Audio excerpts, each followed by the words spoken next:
Since World War I, aces made legends of themselves and their planes as they took part in spectacular aerial duels in the skies. But fighter aircraft paid a price for their speed and maneuverability. With their compact airframes, it was a challenge to stock them with adequate fuel as they trekked deep into enemy territory. But was there a way for fighters to bring their air bases and supplies with them? Could flying aircraft carriers be constructed to deliver an entire fighter force over the epicenter of a combat zone?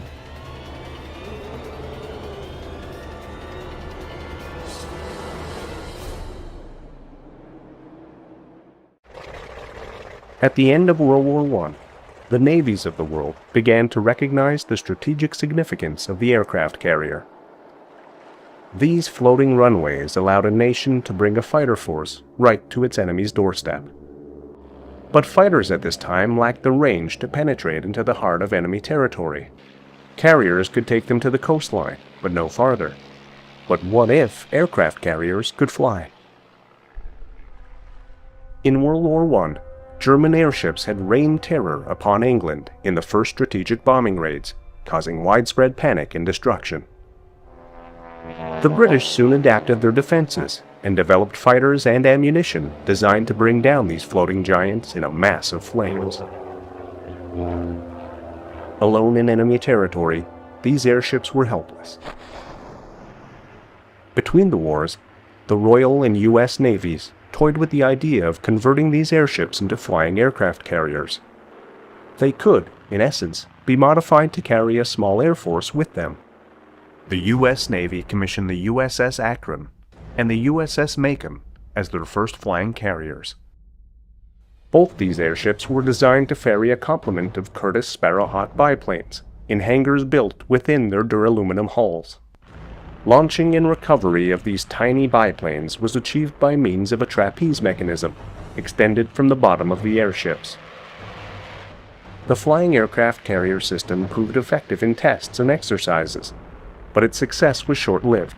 Both the Akron and the Macon were destroyed in separate crashes, along with their biplanes, putting an end to the experiments. The development program was terminated.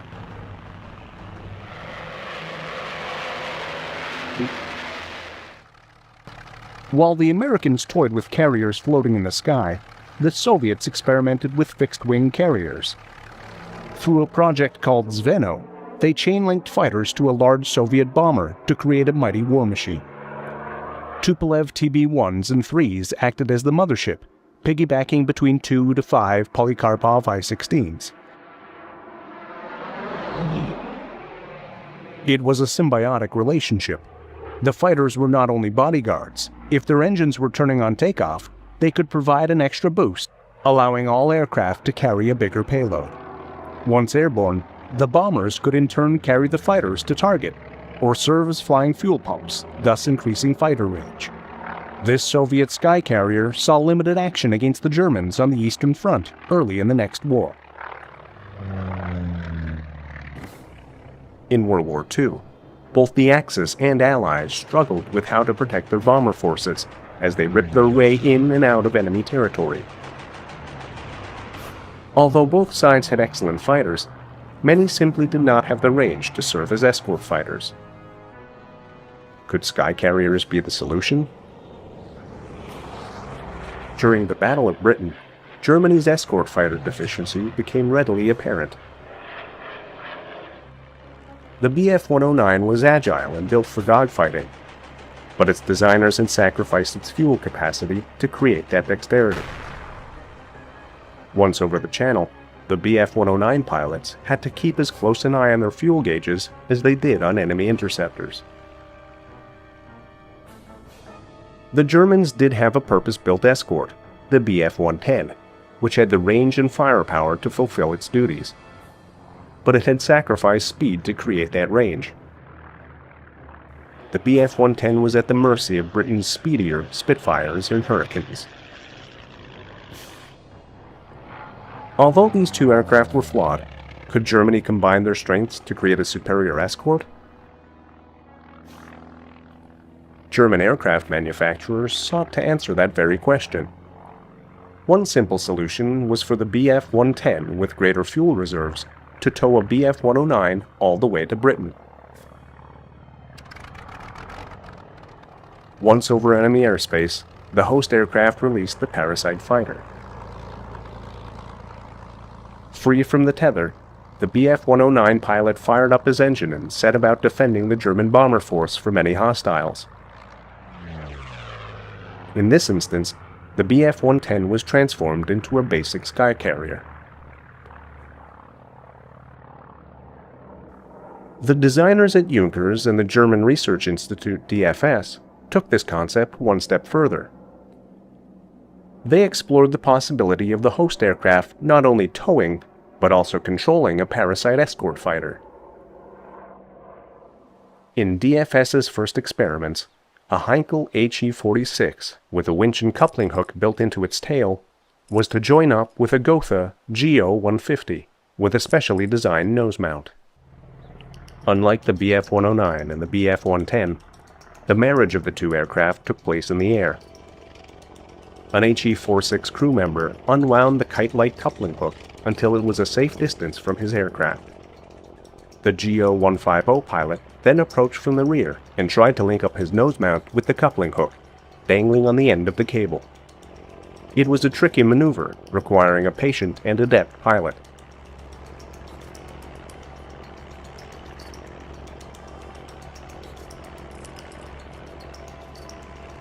With the GO-150 secure, the HE-46 crew member could reel him in. DFS proved that the two planes could be linked up in the air, but how could the host aircraft control the Parasite escort fighter? The plan was for the host aircraft to reel in and operate the Parasite via a control shaft extended between the two planes. The designers at Junkers borrowed the winch and air-to-air coupling mechanism constructed by DFS and inserted it into a host Ju-90, along with a receiving aperture. The Ju-90 was to operate a smaller Focke-Wulf FW-58 via a retractable control shaft built into its nose. Once linked together, the Ju-90 pilot could take over flying for both aircraft. This was how the system worked in theory. It was now up to the pilots to prove the concept worked while airborne. Like in earlier tests, the host Ju-90 took off and extended a kite with coupling mechanism from its tail. The FW-58 pilot then had the challenging task of trying to latch onto the coupling.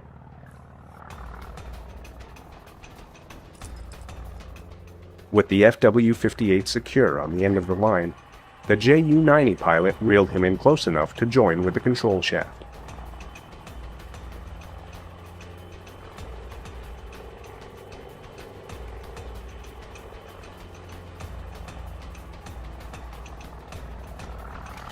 Once the shaft engaged, the FW-58 pilot could fly hands-off until they reached their target. German designers had created 3 successful carrier systems that might have extended the range of their fighters to provide cover for their bombers, but none were implemented on a large scale. It was a short-sighted decision. When Germany turned its attention to the Eastern Front, they continued to pay the price for their inaction. In 1943, the war was shifting in favor of the Allies. The Soviets, once on the brink of disaster, were launching their own offensive.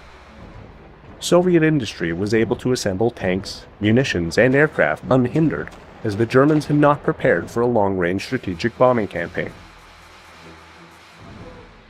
Germany simply did not have enough heavy bombers, and their only purpose-built one, the HE-177, was so untrustworthy as to be nicknamed the Flaming Coffin.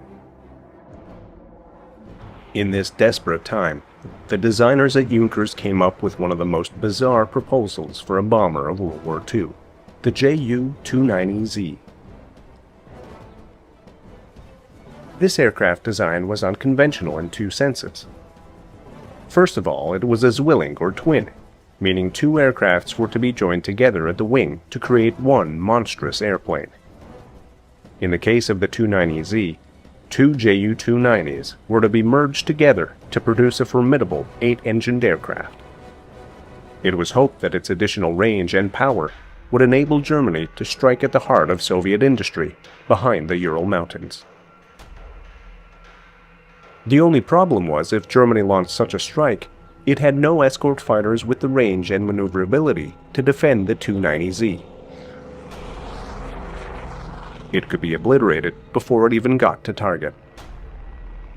To solve this dilemma, the designers at Junkers made an even bolder design choice. They intended to marry it with a Parasite fighter, the Me-328. The Me-328 was made largely of wood and was powered by either two pulse jets or a rocket engine, the same engine used in the Messerschmitt Comet. It was specifically built to be a mini escort that was either towed or carried by a bomber to a target. The designers at Junkers built a platform atop the Ju-290Z to cradle the Me-328. Once over enemy territory, the mini escort could take off and deal with any approaching enemy interceptors. Though an impressive concept in theory, this Skycarrier was too radical an idea to put into practice. It never went past the planning phase. The Americans too had initially struggled with how to defend their bombers as they penetrated deep into enemy territory. But rather than building a flying aircraft carrier, they used a more conventional solution. Bombing in the daytime, American bombers were an easy target for German fighters and anti-aircraft batteries. Casualties and losses were high. The P-38 Lightning and P-47 Thunderbolt didn't have the range to escort the bombers all the way to target or back, at least not initially. But one aircraft would change everything. The P-51 Mustang, with a large internal fuel supply and drop tanks, would become the ultimate escort fighter of the era. It had the range, firepower, and maneuverability to make it a feared defender of America's bomber force. At the close of the war, military planners looked ahead to the future while trying to learn from the lessons of World War II. America found itself in an arms race with the Soviets, with both sides building long-range bombers wielding atomic weapons. American military planners did not forget how their bomber forces had been shredded by German interceptors in World War II, and they did not want the same fate for their B-29s and B-36s. They also remembered how effective the piston-powered Mustang had been as an escort. But the Air Force was moving into the jet age. They needed a new jet-powered escort to counter any incoming Soviet interceptors. However, speedy jets came at a high price. Jet engines lacked fuel efficiency, and the tiny jet fighters, even with supplemental fuel tanks, wouldn't be able to follow and protect long-range bombers as they ventured into the vast Soviet territory. To deal with the escort fighter dilemma, the USAF resurrected the idea of a flying aircraft carrier. They hoped to carry a fighter force with them, anchored onto the wings or inside the bodies of their B-29 and B-36 bombers. But to do so, they would have to turn to an old foe. Dr. Richard Vogt, the lead aircraft engineer at Germany's Blohm & Voss in World War II, came to the U.S. as part of Operation Paperclip. Known for his ingenious aircraft designs, he came up with an innovative wing coupling system while working at the research lab of the USAF.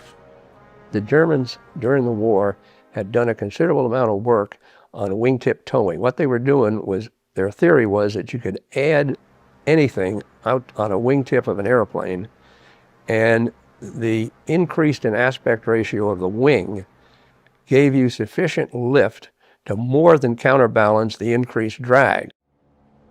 In the first experiments with his system, a Douglas C-47 Skytrain was to be coupled with a Culver Q-14 Cadet at the wingtips. The two aircraft would take off separately and then join up at the wings via a ring and lance coupling system. When linked in this way, the Q-14 would still be free to yaw, pitch, and roll on its own. Initial testing took place in August of 1949, but complications soon arose. When the two aircraft came together, wingtip to wingtip, the Q-14 pilot had control problems. So much so that his aircraft ultimately yawed to the right and uncoupled from the C-47. The Q-14 pilot lost control because the two aircraft were influencing each other's lift. The closer they came, the greater the influence and flying instability until the cadet plane uncoupled. Each pilot could adjust their ailerons to attempt to compensate, but in the case of the first test flight, it was not enough. Some people, the first time they tried it, had no problem whatsoever. Most people, me included, it took a few tries, but pretty soon you got the knack of it, and from then on it was not a problem. We had other people who were outstanding pilots who never, ever succeeded in hooking up. To minimize influence, in further experiments the aircraft were kept farther apart. The wingtip coupling mechanism was extended by 19 inches to decrease the effect of the wingtip vortex. Though a small change, with the new coupling the joined aircraft could fly together at speeds between 100 and 160 miles per hour, and even make synchronous 50-degree banking turns.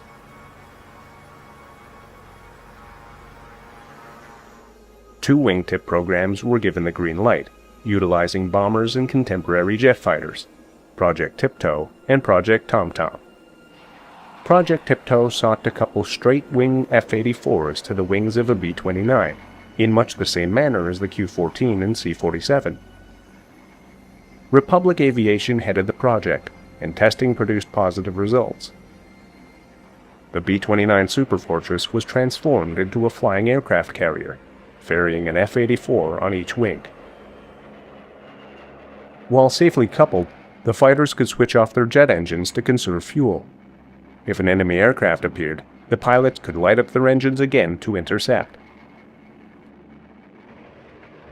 Republic next attempted to implement an automatic control system, so pilots were not taxed during these extended flights, but these tests would lead to a tragic end.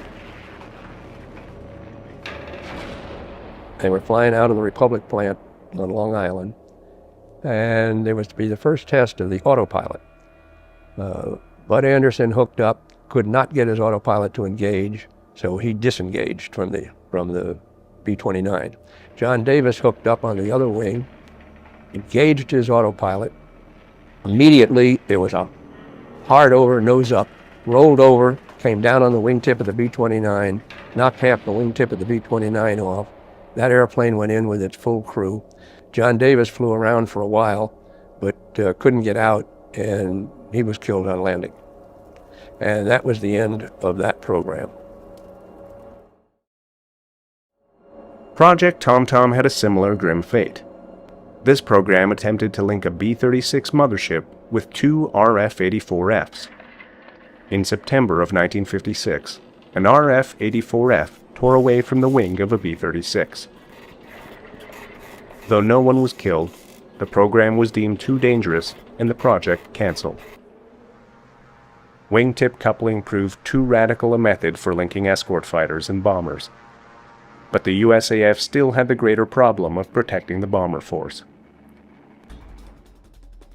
Other, more conventional ways of hauling a fighter aircraft into combat territory were put on the table. The XF-85, or Goblin, built by McDonnell, was a tiny jet-powered escort fighter, designed small enough to fit in the belly of a B-36. It was 15 feet long and had 25-foot retractable wings that closed down to 5 feet and 5 inches when stowed in the bomber. The plane had no landing wheels. Instead, it had a hook designed to catch onto a trapeze platform extended from the B-36. Goblin release and recovery experiments began on the 23rd of August, 1948. Although designed to fit in a B-36, they were just coming off the assembly line and not ready for tests. A B-29 was used as a substitute. The smaller B-29 bomb bay could not fully retract the Goblin, but it could at least test the basic concept of releasing and recovering it. Once needed for combat, the Goblin could be lowered to the exterior of the plane via the trapeze system. A giant mechanical hand released the Goblin, freeing the pilot to fire his engines and speed towards incoming fighters. Once his mission was complete, he could return back to the trapeze and ascend inside the belly of the bomber. However, hooking back onto the trapeze was a risky maneuver, and on the first test flight proved disastrous. The test pilot smashed his canopy against the mechanical hand and was forced to make a crash landing.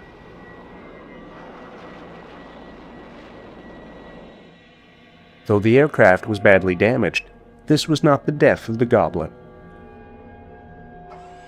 After the Goblin was repaired, the team made a second attempt at testing the carrier system. Again, the release of the aircraft went smoothly, but the big test was still to come.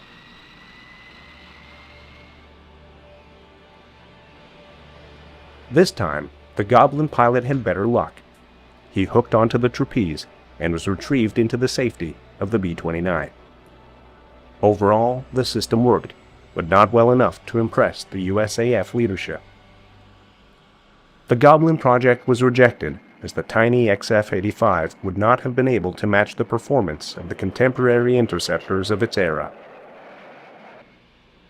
As well, docking required pilots with exceptional flying skills. The USAF made one last attempt to utilize bombers as aircraft carriers. It was perhaps the least radical of all other ideas put forth, and might have had the greatest chance of success. The project was known as FICON, or the Fighter Conveyor Program. The original goal of FICON was not to convey escort fighters, but rather to ferry a small tactical nuclear bomber over key targets in Soviet territory. The FICON system allowed an F-84 pilot to make a surgical nuclear strike deep within enemy borders, a mission that would have been otherwise impossible. After dropping his bomb, the pilot returned to the B-36 mothership and hooked onto a trapeze arm in much the same way as the earlier Goblin. A trapeze operator then retracted the upper half of the F-84 inside the bomber, where the pilot was free to roam and recover until needed.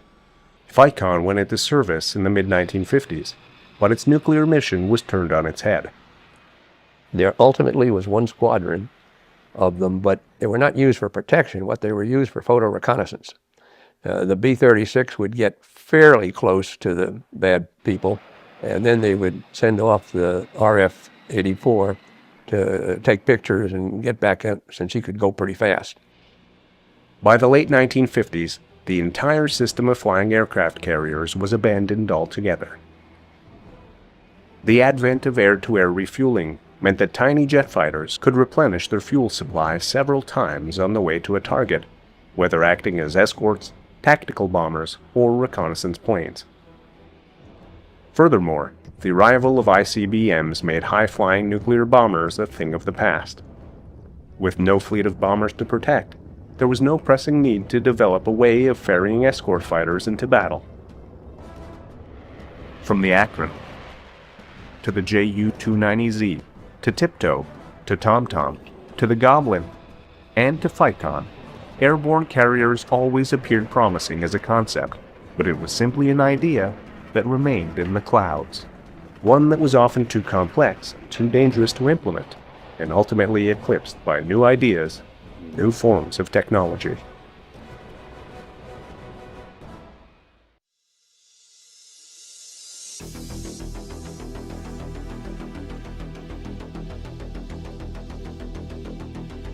The P-85 Goblin was the only airplane that ever flew, which was designed from scratch to be operated entirely from another airplane.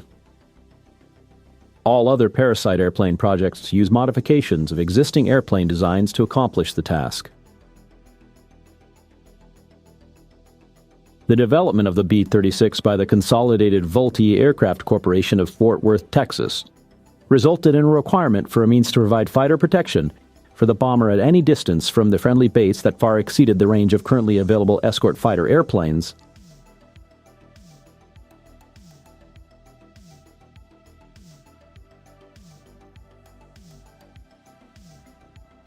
During World War II, American bombers such as the Boeing B-17 Flying Fortress consolidated B-24 Liberator, and Boeing B-29 Superfortress were protected by the long-range escort fighters such as the Republic P-47 Thunderbolt and North American P-51 Mustang. On April 11, 1941, the Army Air Corps issued a requirement for a strategic bomber that could carry 10,000 pounds of bombs over a distance of 5,000 miles and still return. The cruise speed of the B-36 was to be approximately 240 to 300 miles per hour. That meant that the bombing missions would take place over 30 hours. There was no fighter that could escort the bomber over that distance. The development cost for longer-ranged flights was high, while aerial refueling was still considered risky and the technology difficult. Pilot fatigue had also been a problem during the long fighter escort missions in Europe and the Pacific, giving further impetus to innovative approaches. Due to the inability of contemporary fighters to escort B-36 bombers all the way to their targets, the Army Air Corps initiated Project NX-472, Unconventional Fighter Design Studies, on December 3, 1942. On January 17, 1943, the Chief of the Air Staff at Army Corps Headquarters requested an examination of the concept of drone crash fighters to protect very heavy bombers on very long-range missions. The crash fighters would be powered with ramjets and operated by radio control. The technology demands of the development of crash fighters were intractable. Such remotely operated drones required some means to transmit enough information from the drone to the remote pilot aboard the bomber for him to successfully engage and shoot down enemy fighter airplanes with human pilots on board. By January 1944, the Air Technical Service Command refined the RFP, and, in January 1945, the specifications were further revised for the MX-472 to specify a jet-powered aircraft. In October of 1944, the Army Air Corps expressed interest in the development of a Parasite fighter that could be carried by bombers. This fighter would be available before the B-36 entered service, particularly the Boeing B-29 Superfortress. McDonnell created its Model 27 to keep the Army Air Corps specification. The Model 27 was a single-seat, single-engine jet Parasite fighter. The initial concept for the Model 27 was for the fighter to be carried half-exposed under the B-29, B-35, or B-36. The USAAF rejected this proposal, citing increased drag and hence the reduced range for the composite bomber fighter configuration. In November 1944, the Air Corps then asked McDonnell for a design that could be carried completely inside one of the bomber bays of a North Drop B-35 or consolidated Vultee B-36. In response, McDonnell presented its revised models, 27B, 27C, and 27D. The Boeing B-29 was not large enough to carry the new fighter internally. On January 3, 1945, the War Department authorized the Air Technical Service Command to enter into a contract with McDonnell to develop the Parasite fighter. The development of the Parasite fighter was conducted under the auspices of Project MX-667. The company's Model 27 proposal is completely reworked to meet the new specifications. On March 19, 1945, McDonnell's design team, led by Herman D. Barkery, submitted a revised proposal, the extensively redesigned Model 27D. The smaller aircraft had an egg-shaped fuselage, 3 fork-shaped vertical stabilizers, horizontal stabilizers with a significant cathedral, and 37-degree swept-back folding wings to allow it to fit into the confines of a bomb bay. The aircraft measured 14 feet 10 inches long. The folding wings spanned 21 feet. Only a limited fuel supply of 112 U.S. gallons was deemed necessary for the specified 30-minute combat endurance. The addition of the requirement that the Parasite fighter fit completely inside the bomb bay of a B-36 demanded a complete redesign of the concept. McDonnell constructed a wooden mock-up of the Model 27E for inspection by representatives of the Air Force and consolidated Vultee.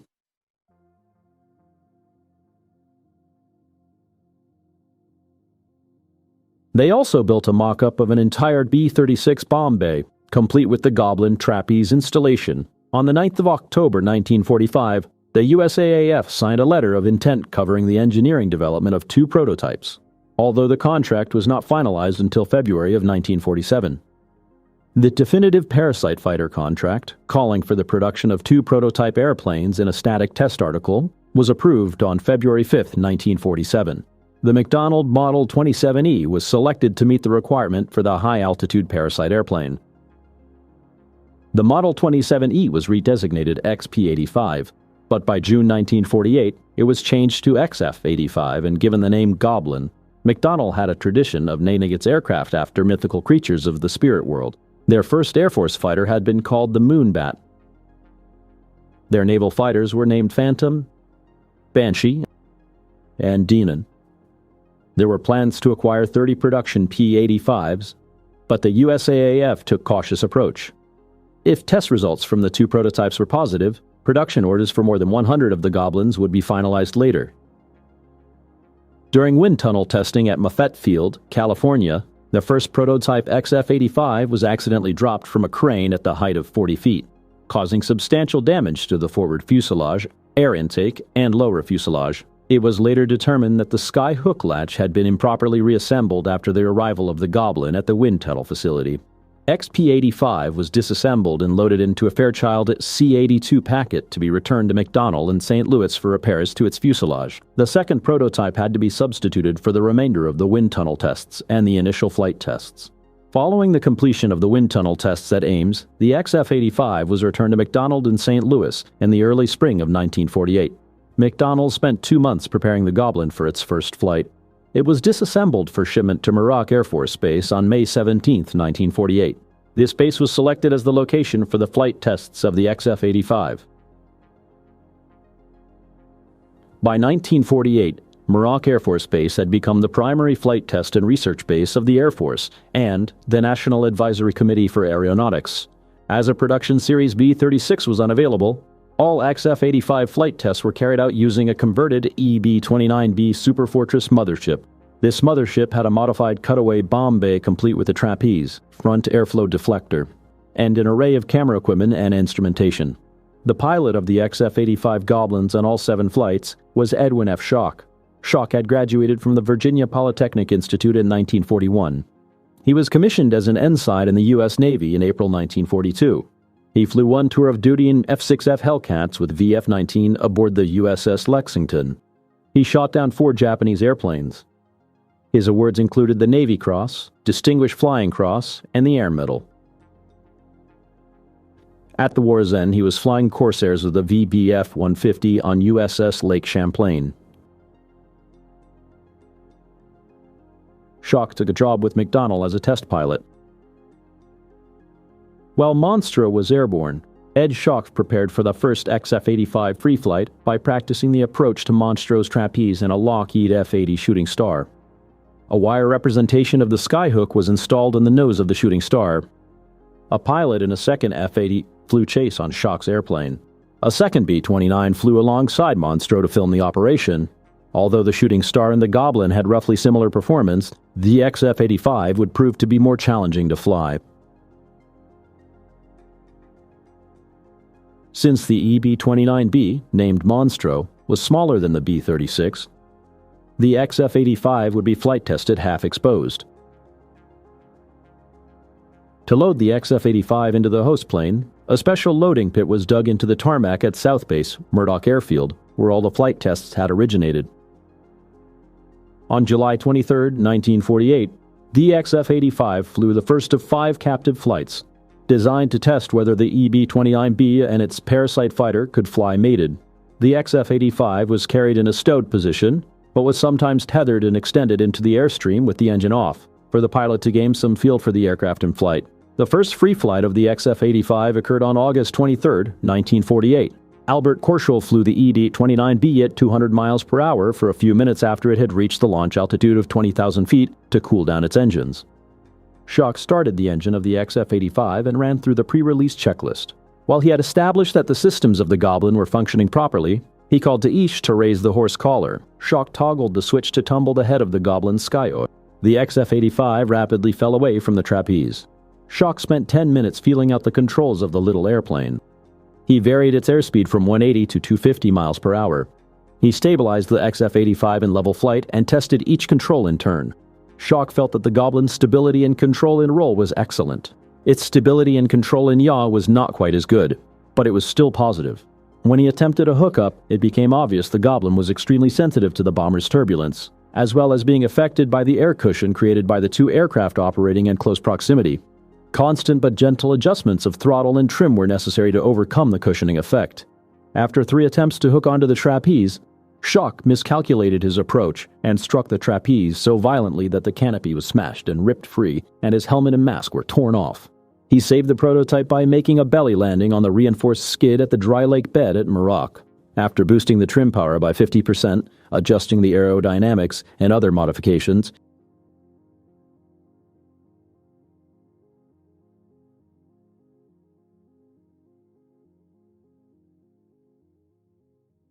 the pilot of the B-29 that was flying chase offered to provide a commentary over the radio on the progress of the Goblin's approach to the trapeze. Schoch signaled the trapeze operator to lower the horse collar onto the nose of the XF-85. He shut down the engine and waited a few minutes for it to cool down. Then he signaled to Ish to retract him into the bomb bay. The successful hook-on increased the optimism of the McDonnell team at Merak Air Force Base. The report for the flight test stated, "It would appear from this first hook-on that the operation can be performed repeatedly." Schoch flew the XF-85 again the following day. His primary objective of the flight was to practice the hook-on procedure. He released the Goblin from the trapeze and maneuvered in the vicinity of the EB-29B for a few minutes. Schoch tumbled the head of the skyhook to release the XF-85 for a second flight and hookup. Just 3 minutes later, he engaged the trapeze again. Schoch emphasized that the hook-on procedure was not as easy as it had appeared to be after the first hook-on. It required a skilled pilot in favorable conditions to successfully engage the trapeze. During the 5th flight on October 22, 1948, Schoch again found it difficult to hook the Goblin onto the bomber trapeze.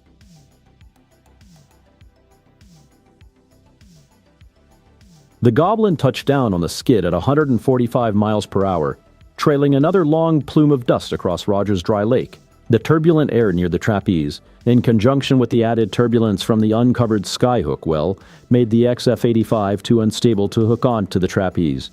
With the first prototype's repair completed, it also joined the flight test program, completing captive flights. While in flight, the Goblin was stable, easy to fly, and recoverable from spins, although initial estimates of a 648 mile/hour top speed proved to be optimistic. The first test flights revealed that the turbulence during the approach to the B-29 was significant, leading to the addition of upper and lower fins at the extreme rear fuselage, as well as 2 wingtip fins to compensate for the increased directional instability in docking. All the initial flights had the hook secured in a fixed position, but when the hook was stowed and later raised, the resulting buffeting added to the difficulty in attempting a hookup. To address the problem, small aerodynamic fairings were added to the hook well that reduced the buffeting when the hook was extended and retracted. After repairs to the trapeze, Schoch flew the first prototype on the 8th of April 1949, completing a 30-minute free flight test, but after 3 attempts, abandoned his efforts and resorted to another belly landing at Merak. The Boeing EB-29B Superfortress had been flown 49 times and accumulated 77 hours and 5 minutes of flight time over the course of the XF-85 flight test program. Monstro carried the first of the XF-85 16 times and launched it another 6 times. It carried the second on 1 captive flight and launched it just 1 time. The flying career of the second XF-85 had just consisted of 1 captive flight and 1 free flight of 30 minutes duration. No attempt was made to evaluate its speed or altitude capabilities. The highest speed attained by either XF-85 was 362 miles per hour. In spite of the problems encountered with the task of hooking up on the trapeze, Ed Schoch was enthusiastic with the flying qualities of the XF-85 and free flight. The pilots flying a Lockheed F-80 chase planes found it difficult to follow the Goblin in a tight turn, but despite McDonnell's proposals for improvements to the design of the skyhook and trapeze, the Air Force declined to invest the funds necessary to develop the modified systems. No amount of reworking would be able to provide the Goblin with adequate endurance for its intended mission. The limited combat capability provided by the short range of the XF-85 Goblin was not considered sufficient to warrant the cost of its development into an operationally suitable Parasite fighter. The Air Force abandoned its attempts to develop a specialized escort fighter that fit entirely within the bomb bay of a B-36. The addition of McDonnell's fixed fee brought the total cost of the program to $3,210,000. After the conclusion of the XF-85 Goblin test program, Albert Cordial was hired by Bell Aircraft in New York. Ed Schoch was killed in the crash of a McDonnell F-2H-3 Banshee in September 1951. Despite the cancellation of the XF-85, the USAF continued to examine the concept of Parasite aircraft as defensive fighters through a series of projects. These included Projects Tiptoe and Projects Fecon and Project TomTom, which involved fighter aircraft attached to a bomber aircraft by their wingtips. Project Ficon, codenamed Fighter Conveyor, emerged as an effective Convair GRB-36D and Republic RF-84K Thunderflash combined bomber reconnaissance fighter, although the role was changed to that of strategic reconnaissance. Project Ficon drew heavily on data from the abortive XF-85 project and closely followed McDonnell's recommendations in designing more refined trapeze. A total of 10 converted B-36s and 25 reconnaissance fighters saw limited service with Strategic Air Command in 1955 to 1956, before they were supplemented by more effective aircraft and satellite systems. After the program's termination, the two XF-85 prototypes were stored before being surplused and relegated to museum display in 1950. Following the cancellation of the program, the second of the XF-85s were transferred to the National Museum of the United States Air Force near Dayton, Ohio on the 23rd of August, 1950, and was one of the first experimental aircraft to be displayed on the new Air Force Museum. For several decades, the aircraft was displayed alongside the museum's Convair B-36. In 2000, the aircraft was moved to the museum's experimental aircraft hangar. Museum staff and visitors objected to this move, believing that the aircraft should be displayed alongside the B-36 to properly represent its original design intentions. XF-85 46-524 was given to the Air Force Exhibit Unit at Norton Air Force Base, California, on December 13, 1950. It was placed on a flatbed truck and served as a mobile display for the Air Force for several years. It was later added to a collection of Air Force airplanes on display at Norton Air Force Base, but the collection was dispersed in the 1960s. The XF-85 that was stationed in Norton Air Force Base was purchased by Talmadge Movieland of the Air Museum and displayed in the Orange County Airport, now John Wayne International, in Santana, California. The museum was owned and operated by Frank Talman and Paul Mantz.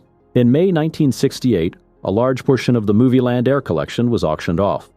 The Air Force then reacquired that XF-85 and put it on display at the Strategic Air Command Museum at Offutt Air Force Base, Nebraska. The Strategic Air Command Museum has since moved to a new facility between Omaha and Lincoln, Nebraska.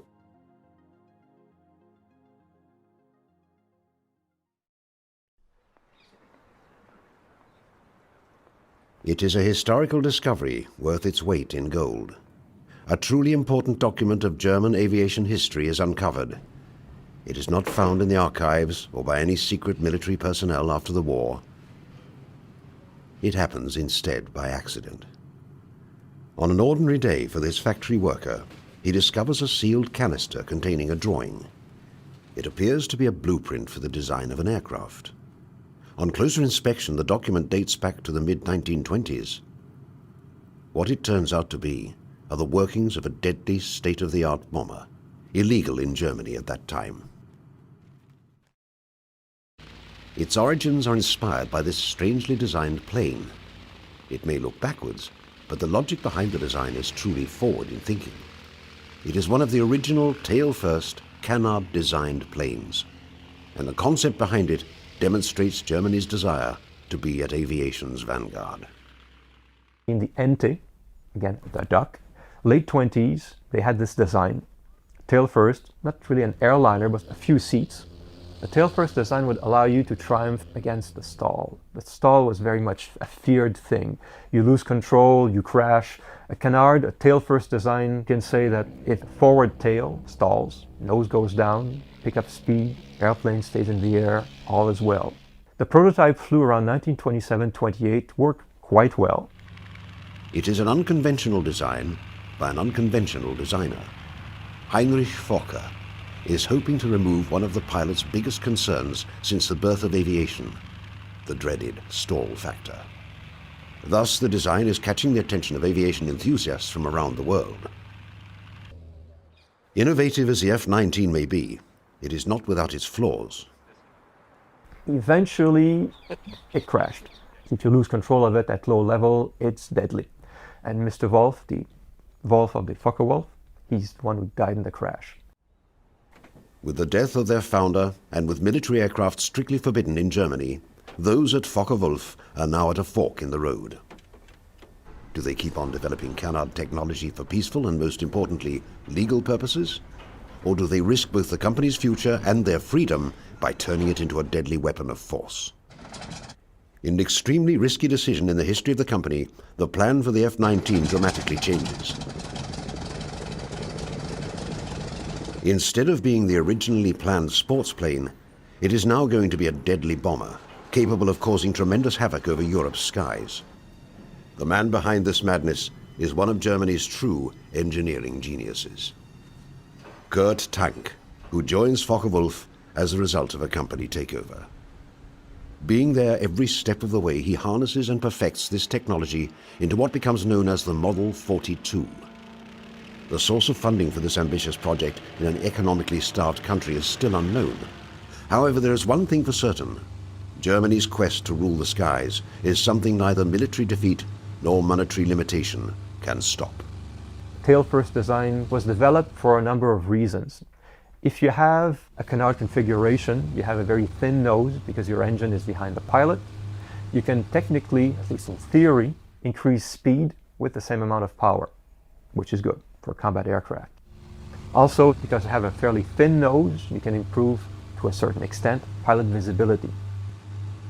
When completed, this aircraft, powered by BMW's V12 engines and possessing a maximum speed of 200 miles an hour, is for Germany both her sword and shield.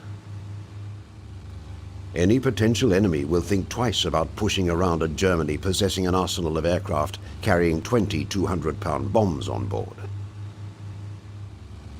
More importantly, if Germany desires to reclaim her lost territories following the Treaty of Versailles, the Model 42 can put immense fear into both Europe's citizens and industries with its capability of causing enormous destruction. As testing rapidly advances, ironically, the rug is pulled from underneath them by neither pacifists nor neighboring European powers, but by the most militaristic regime in history. As Hitler's Nazi Party comes to power in 1933, the newly installed Chancellor's main interests are in maintaining and consolidating his power. An illegal aircraft project, if discovered, could be the end to his fragile rule. As a result, the project dies alongside German democracy.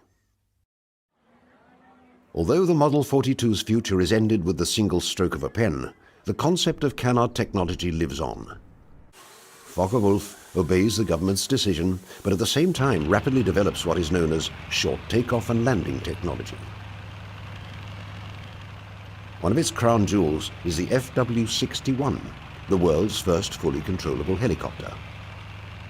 Its creator, Professor Heinrich Focke's, much like his German predecessors, symbolizes that an idea can never be defeated, no matter what obstacles it may face. Had this bomber plane been approved for production on a massive scale, one can only imagine what impact it would have had on the Second World War. It is one of the conflict's greatest what-ifs. In fighting both Britain and the Soviet Union, it might well have tipped the scale in favor of Germany. The Model 42 thus may have resulted in a soaring victory and changed dramatically the outcome of the war in Europe.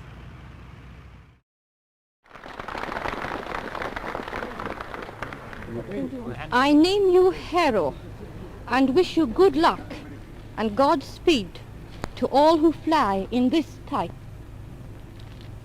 Yeah?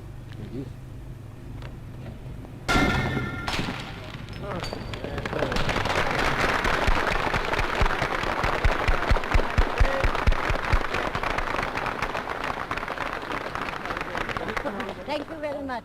Despite the enthusiasm at Handley Page, the mood in England at this time is anything but cheerful.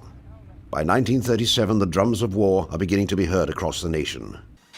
Never has this been more evident than at these factories, where the Harrow is being introduced in an attempt to showcase Britain's military power.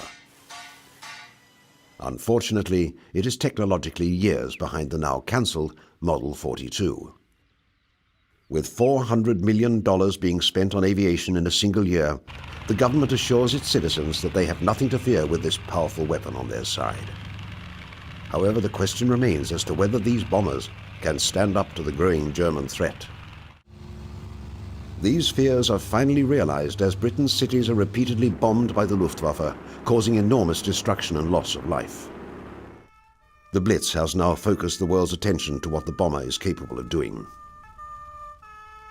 The nation everyone is looking to is in dire need of a solution to this deadly problem. It may be one of Britain's most unusual designs for a plane. At Miles Aircraft, this prototype, known as the Libellula, marks not only the resurrection of the Canard design, but also exemplifies a company truly thinking outside the box. People were very appreciative of the fact that Miles had this wonderful innovatory streak in them, and that they might come up trumps with something. During the war in Reading, Berkshire, the factories of Miles Aircraft are working overtime, making a substantial contribution to the nation's war effort. What is capturing the imagination of the company's top designers is the reconstruction of a revolutionary aircraft. A plane that will capture massive attention with a design so futuristic that it is years ahead of its time. Hard at work with their initial sketches by ambitious and intelligent designers, the Canard plane is reborn. In this factory, British men and women are side by side, hard at work putting together this complicated design. While their soldiers are fighting on the front lines, these workers have stayed behind. Their job is to maintain the production of wartime equipment on the home front. And a mighty task for them is to construct this unusual plane possessing a tandem wing arrangement, requiring countless hours of labor. Unlike standard aircraft, the Libellula M35 has its wings at different heights and at different lengths. The reason for this is that the lesser wing acts as a forward-mounted stabilizer, thus improving control, especially in regards to landing. With its shorter wingspan and not requiring them to fold, when completed, the M35 is to be used as a carrier-borne naval fighter. Its sister plane, the second of the Libellulas, with an additional engine, is intended strictly for bombing purposes. Its creator, George Miles, says that when completed, the plane will resemble a dragonfly.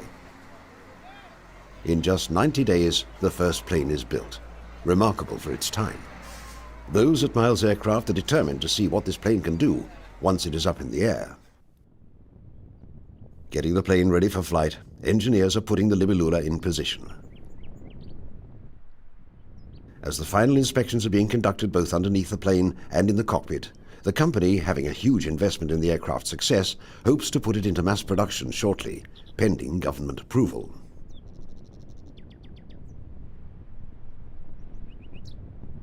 Possessing a tricycle landing gear, the intent is to achieve complete stability when landing. At the rear of the wings are the corresponding vertical and horizontal stabilizers and rudders.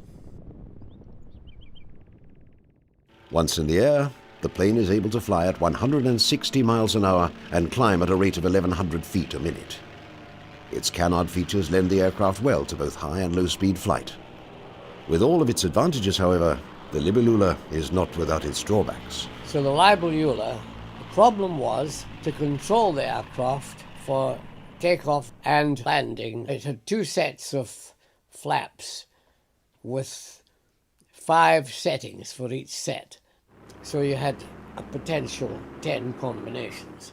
This was difficult because getting the right combination was one thing, because every time you changed the combination, it had some effect on the controllability of the aircraft. And it was really impractical. Complexity becomes its Achilles heel. And despite the optimism from those involved in both the flying and the making of the plane, the military situation at the time dictates that the Libellula must come in for a political landing.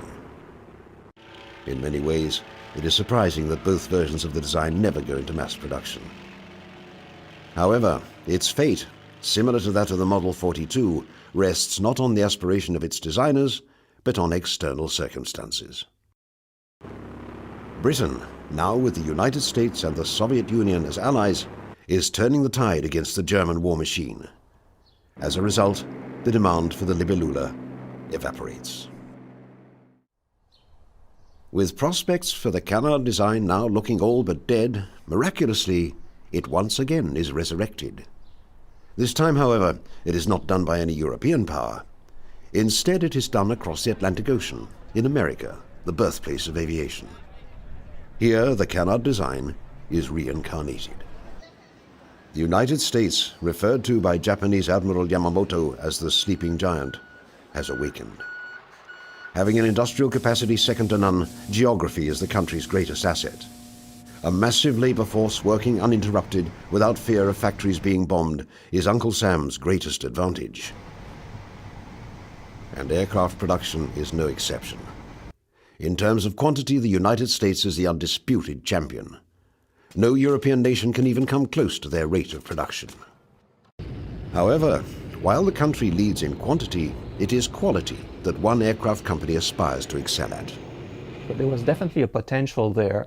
So Lockheed started to look at what kind of airplane could be designed around a turbine engine for high-performance aircraft. It is Lockheed who believes it has the jet-powered solution for the fighter. One of its most secret projects of the war is the L-133 prototype, which is tested to see if this new technology can be harnessed into something tangible for the United States military. Thus, the Canard design, an important component of the project, rises from the ashes. At first, the Army Air Force show interest in the project.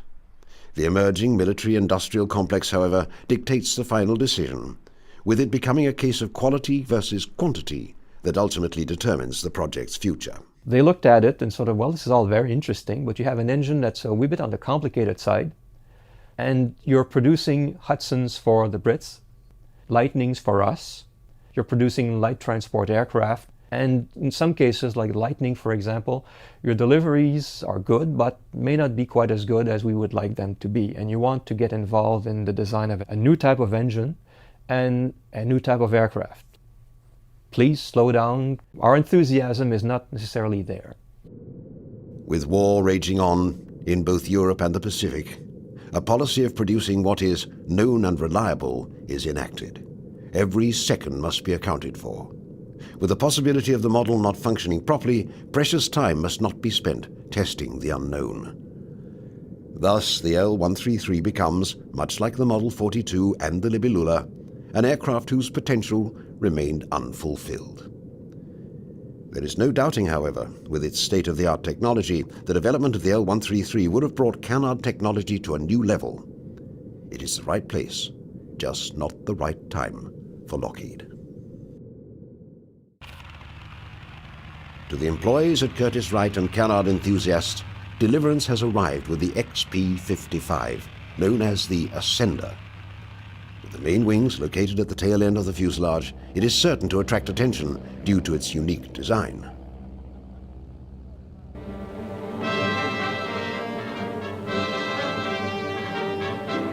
Presenting the Army's new Ascender plane.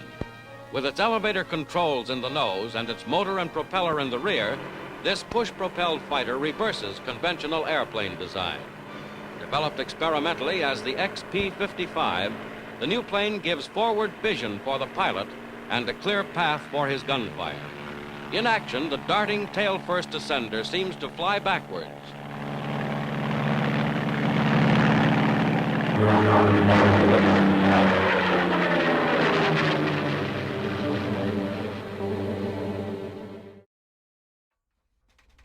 Its origins lie in an Army Air Corps flirtation with unconventional aircraft design. And nothing defines the unconventional like the tail-first plane. Despite a policy of turning out proven aircraft on a massive scale, there is some room for experimenting. Originally intended as a design to be powered by Pratt & Whitney liquid-cooled H engines, it is perhaps the best chance Canard technology has of becoming more than just a blueprint or a workable prototype. Mass-scale production is the ultimate goal of its enthusiasts. After extensive testing, it appears that the Ascender is the best hope in achieving this goal. The Air Corps is impressed so far and asks for 3 prototypes to be built. The plane's future, however, comes crashing down with its first prototype. A stalling malfunction results in the first Ascender taking a 16,000-foot nosedive. As the company attempts to fix this problem, competing technology is evolving faster than XP-55. In the end, the project is cancelled indefinitely. It is not worth either the government's time or money, to further pursue such a risky endeavor. Despite its name, in the end, the plane does nothing but descend into the depths of aviation history. By 1945, as Japan enters the fourth year in its war against the United States, the sleeping giant that Admiral Yamamoto feared would awake is now on his nation's doorstep. After massive casualties on both sides, American military power is successful in pushing back Japanese forces through both its superior air and sea power. The American mainland remains untouched after Pearl Harbor, with military production skyrocketing. Japan, a nation that seemed invincible in early 1942, is now feeling this incredible American force wreak havoc over its mainland. In particular, Japanese cities and their inhabitants feel the horrors of an air war that does not distinguish between military and civilian targets. American B-29s, leaving from the islands of Guam and Saipan, fly a total of 107 bombing raid missions on Japan's cities in just 1 year. One particular raid that takes place on the night of March the 9th destroys 250,000 homes and burns almost 100,000 citizens to death. In General MacArthur's historical report, he writes that the effect of these raids rocked the nation to its very foundations. With each passing month, the casualties keep escalating, with nearly 3 million people killed. Mass famine is spreading, with an estimated 10 million people suffering from serious malnutrition. Japanese Admiral Matomi Ogaki, writing in his diary on June the 18th, asks, "Does the enemy intend to destroy all of the cities in this country?" General Curtis LeMay, a key architect of this bombing strategy, pledges to bomb and burn them until they quit. The only problem for LeMay is that with a schedule of approximately 16 burn jobs on urban industrial areas every 3 to 4 days, by mid-August, American bombers will run out of cities to destroy. Japanese air forces are proving incapable of preventing this mass destruction of their homeland. A carrier raid in March of 1945 results in 161 out of 193 Japanese aircraft being shot down by American forces. Vice Admiral John S. McCain pledges to hunt down and destroy every damn plane in Japan. Despite the much-feared kamikaze tactics being employed by Japanese pilots, American military leaders are no longer planning the possibility, but the eventuality, of Japan's surrender. The maps being used by both the Joint Chiefs of Staff and the President show that whether it is through a ground force invasion or through the dropping of an atomic bomb, Japan is a nation on the brink of defeat. The only decision being made by the political and military leaders of the United States is which course of action they should embark on in order to achieve the goal of an unconditional surrender. To those Japanese military leaders who are in their last throes, their hope is to develop a highly maneuverable interceptor plane to act as an antidote against American B-29s. The Shinden aircraft, developed by Kyushu, is the only aircraft with a Canard design to be ordered into quantity production during the Second World War. Equipped to hold one pilot and having a wingspan of 36 feet, armed with 4 30mm cannons and a top speed of 466 miles per hour, in addition to its important Canard features, the Japanese military is hoping that Shinden holds the answer to solving the problem of the B-29 bomber. Work begins in June of 1944 to develop this plane, whose name translates to Magnificent Lightning. By now, however, time is not something Japan has on its side.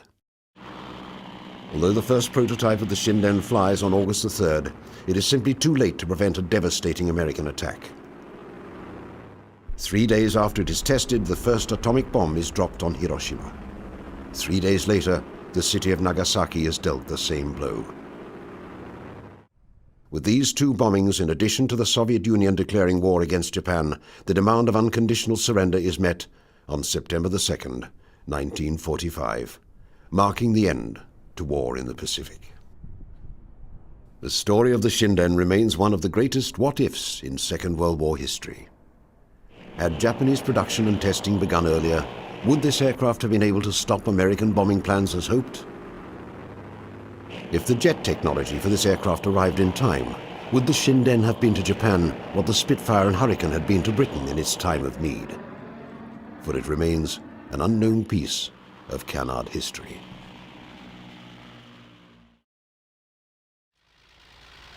The Canard design, with its origins dating back to the Wright brothers and their first flight of 1903, is a story of aviation constantly having to overcome the barriers and obstacles put in its way. It is a story of emerging and innovative technology locking horns with the politics of its time. Whether it is a result of a new government taking power, the policies of production, or of a country in desperation, Canard technology never soars above these barricades in the first half of the 20th century.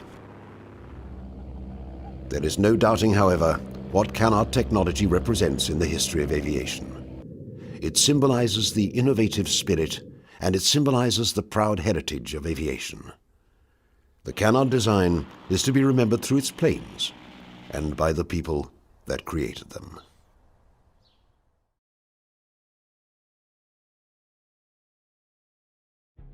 From 1963 to 1975, a fleet of lifting bodies operated at NASA's Flight Research Center, now Armstrong Flight Research Center in Edwards, California, showcased the capability of pilots to maneuver and safely land a wingless vehicle. These lifting bodies were specifically designed to validate the concept of returning a wingless vehicle from space and executing an aircraft-like landing at a predetermined site. These pioneering research vehicles, distinguished by their unconventional aerodynamic shapes, included the M2F1, M2F2, M2F3, HL-10, X-24A, and the X-24B. The data gathered from the lifting body program significantly contributed to the knowledge base that ultimately facilitated the development of the Space Shuttle program. Unlike conventional aircraft that rely on wings for aerodynamic lift, these lifting bodies derive lift from their unique shapes. Fins and control surfaces were added to enable pilots to stabilize and maneuver the vehicles, effectively controlling their flight paths. With the exception of the M2F1, all of these vehicles were powered by the XLR-11 rocket engine, the same type used in the Bell X-1, which famously achieved supersonic flight, breaking the sound barrier for the first time. The M2F1, serving as a lightweight prototype, was unpowered. The original idea of lifting bodies was conceived around 1957 by Dr. Alfred J. Eggers Jr., then the Assistant Director for Research and Development Analysis and Planning at the Ames Aeronautical Laboratory, now NASA's Ames Research Center in California's Silicon Valley. H. Julian Allen, an engineer at Ames Research Center, concluded that a blunt nose cone shape was optimal for surviving the intense aerodynamic heating encountered during re-entry from space.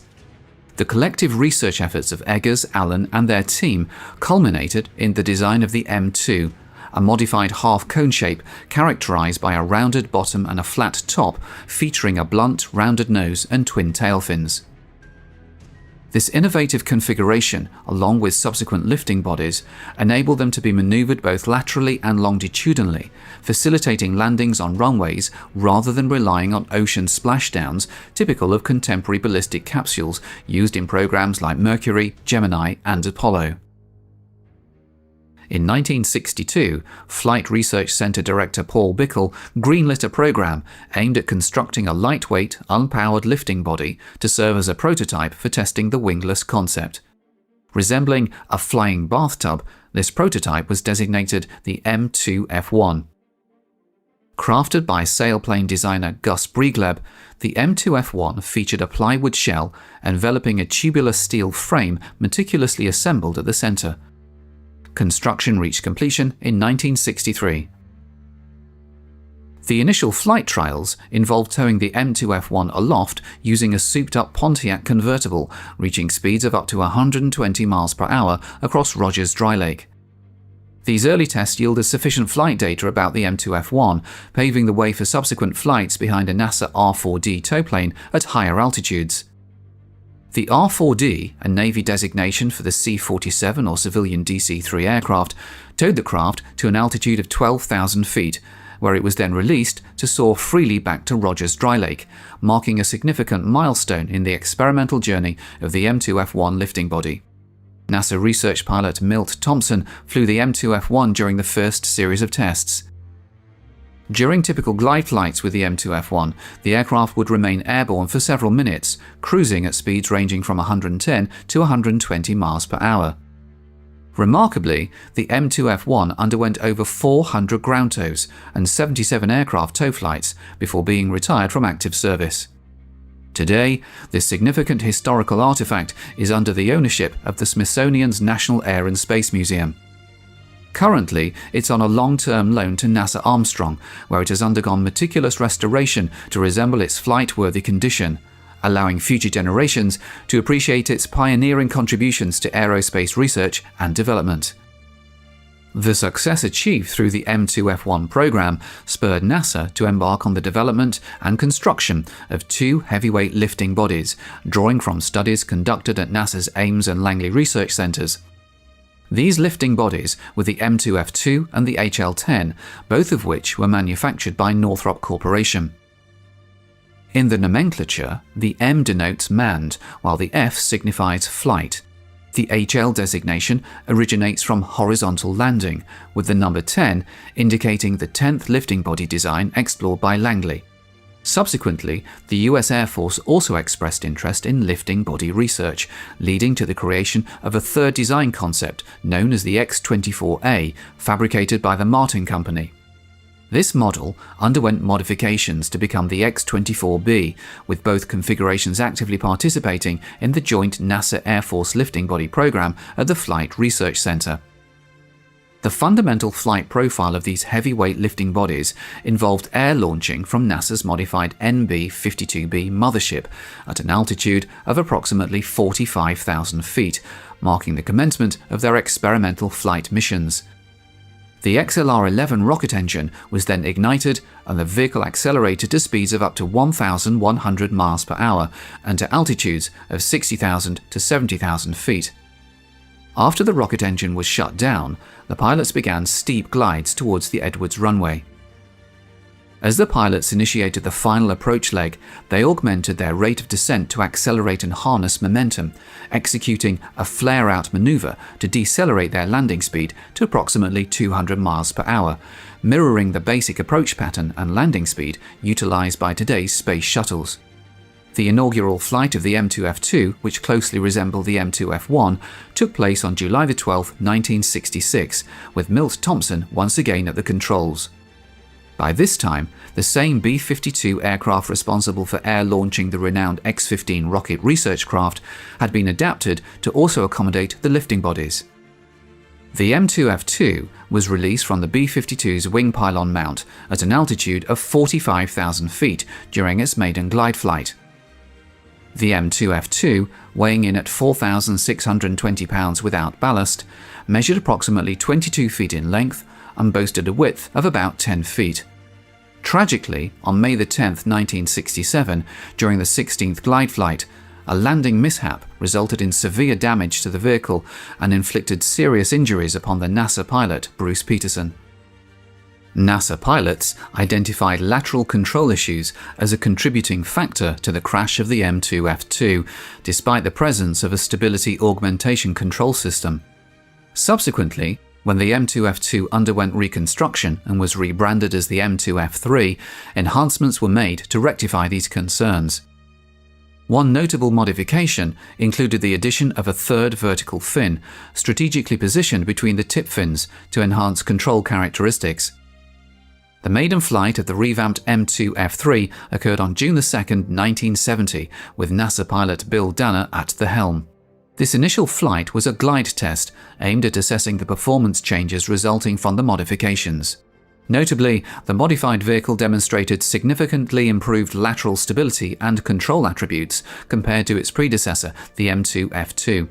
Over the course of the subsequent 26 missions, the M2F3 achieved remarkable milestones. It reached a top speed of 1,064 miles per hour, equivalent to Mach 1.6, with Danner piloting a high-speed mission on December 13, 1972. On December the 20th, 1972, during its final flight with NASA pilot John Mank in command, the M2F3 attained its highest altitude of 71,500 feet before concluding its operational tenure.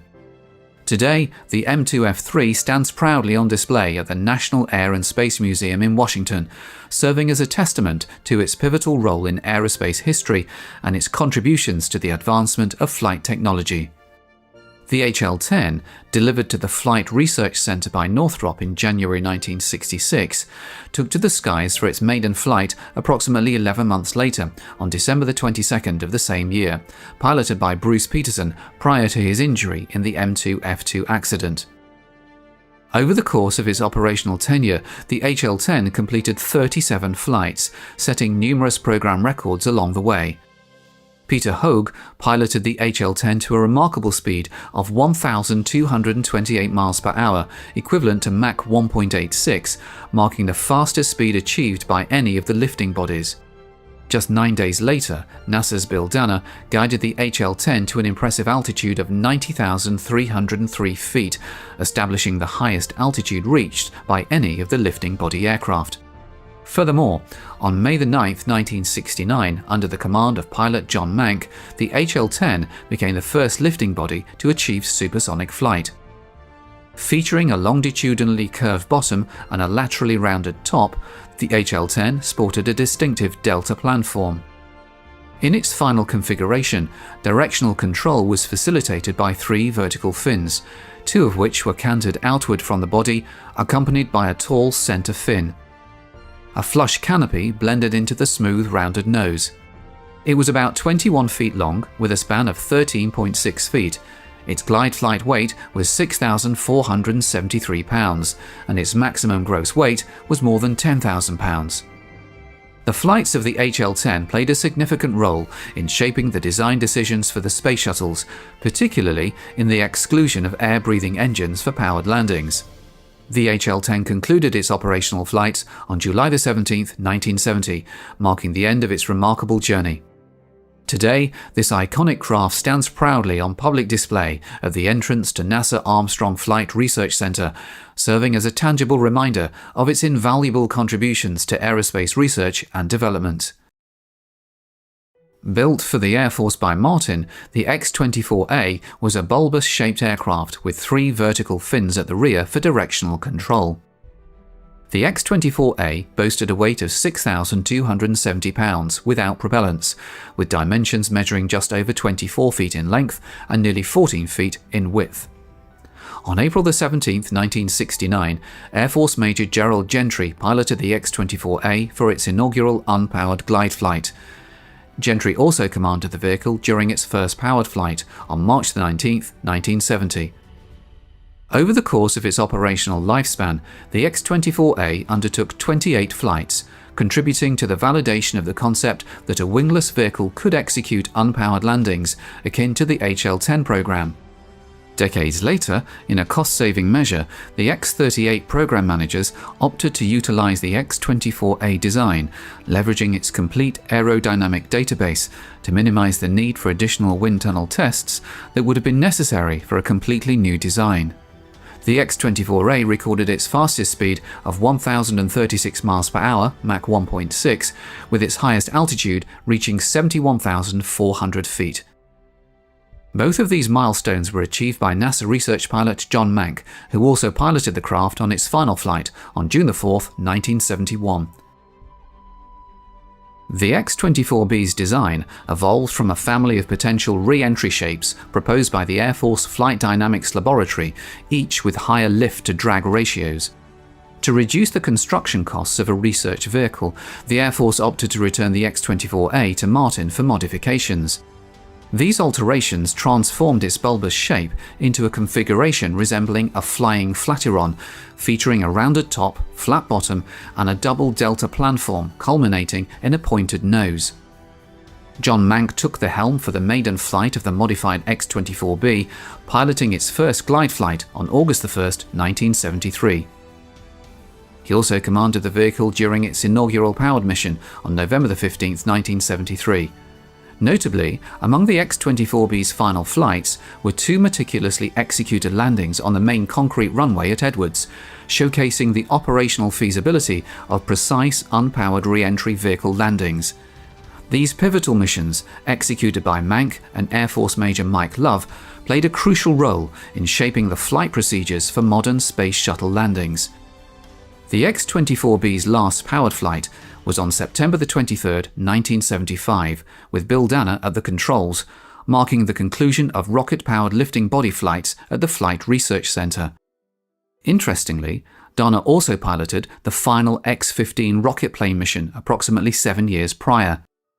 The X-24B achieved a top speed of 1,164 miles per hour, Mach 1.75, during a flight piloted by Love on October 25, 1974. Its highest altitude reached was 74,100 feet, accomplished by Mank on May 22, 1975. Today, the X-24B stands proudly on public display at the Air Force Museum located at Wright-Patterson Air Force Base in Ohio, serving as a tangible testament to its significant contributions to aerospace research and development. Over the years, scientists and designers across various nations have devoted efforts towards crafting aircraft with the most minimal takeoff and landing requirements. This approach aimed to reduce the demand for expansive landing sites, thereby enhancing operational versatility. However, achieving such benefits posed significant challenges, prompting aircraft manufacturers to seek unconventional technical solutions. Among the pioneering aircraft to successfully demonstrate shortened takeoff and landing capabilities was the Ryan VZ-3 vertiplane. In the 1950s, American company Ryan Aeronautical embarked on the development of innovative aviation technologies aimed at improving these crucial flight characteristics. Leveraging a combination of established and novel technical solutions, the company aimed to produce an experimental aircraft meeting the desired specifications. The underlying technologies of this pilot project held promise for potential application in the creation of practical aircraft in the future. First of all, such a technique could interest the Army. To reduce the takeoff distance or to ensure vertical ascent into the air, different methods and designs of the aircraft can be used. In their new project, the designers at Ryan decided to apply the technology of deflecting the airflow. The wing of the aircraft of the new model was to be equipped with developed flaps of a large size that could have a significant impact on the movement of air, changing its direction and creating additional thrust. To test the original proposal in practice needed the help of a specialized experimental aircraft. The new project was assigned the working corporate designation Ryan Model 92. Following the expressed interest of the US Army in its development, a new designation emerged, VZ-3, along with the fitting name Vertiplane. Over time, the military designation of the project was further supplemented with new letters, VZ-3RY, under which it gained widespread recognition. The objective of the VT plane project was to construct an experimental aircraft capable of vertical or shortened takeoff and landing. It aimed to practically test original concepts that could significantly simplify the design. The experimental aircraft wasn't intended for payload carriage or weaponization, hence eliminating the necessity for high load capacity or specialized equipment. Only elements directly pertinent to the project's primary objectives were to exhibit comparative complexity. The proposed design for the VZ-3 aircraft entailed a high wing configuration with 2 propellers mounted on underwing gondolas and a fixed landing gear. Its fuselage featured a large teardrop-shaped elongation. Notably, the nose and central sections of the fuselage, distinguished by an enlarged cross-section, boasted vertical sides and a horizontal bottom, seamlessly integrated with other surface areas. Additionally, the tail boom sported a tapering truncated cone shape. In the central part of the fuselage, flush with its upper surface, the wing of the original structure was attached. On the tail, it was planned to install a T-shaped tail unit with a small keel sweep and a rectangular stabilizer.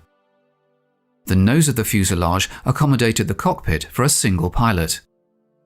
In the first version of the project, the pilot was to enter through a large opening between the roof and the sides of the fuselage. Even in the initial stages of the project, it became apparent that the cabin glazing design would not offer the necessary visibility during takeoff and landing. Consequently, an additional window with glazing was incorporated into the bottom of the nose fairing, enabling the pilot to maintain visual contact with the runway. The primary innovation of the Ryan VZ3 project lay in its unconventional wing design, featuring elaborate mechanization directly influencing the aircraft's key characteristics. The proposal involved installing a rectangular-shaped high-placed wing in the central part of the fuselage. Despite its relatively modest elongation, other design features compensated effectively for this limitation. Notably, the wing boasted a substantial profile thickness.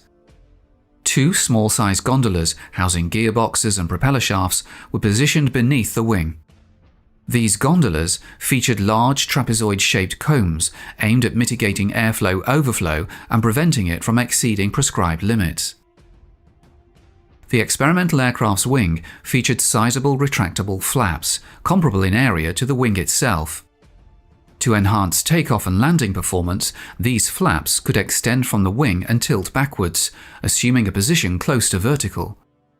Additionally, the wing, flaps and tip ridges formed a box-shaped system designed to significantly influence aerodynamics and effectively redistribute airflow. It was due to the redistribution of the flow and the direction of the air downwards that we're supposed to get a shortened or even vertical takeoff. The experimental aircraft received an unusual power plant equipped with two propellers. The Avco Lycoming T-53L1 turboshaft helicopter engine with a power output of 1,000 horsepower was situated in the rear fuselage. Air intake was facilitated through a bottom-mounted intake device and an internal channel of minimal length, while fuel was sourced from built-in tanks. A shaft positioned in front of the engine transmitted power to the central gearbox, which in turn distributed torque to two shafts running parallel to the wing spars. Subsequently, power was transferred to the propellers through a series of gears.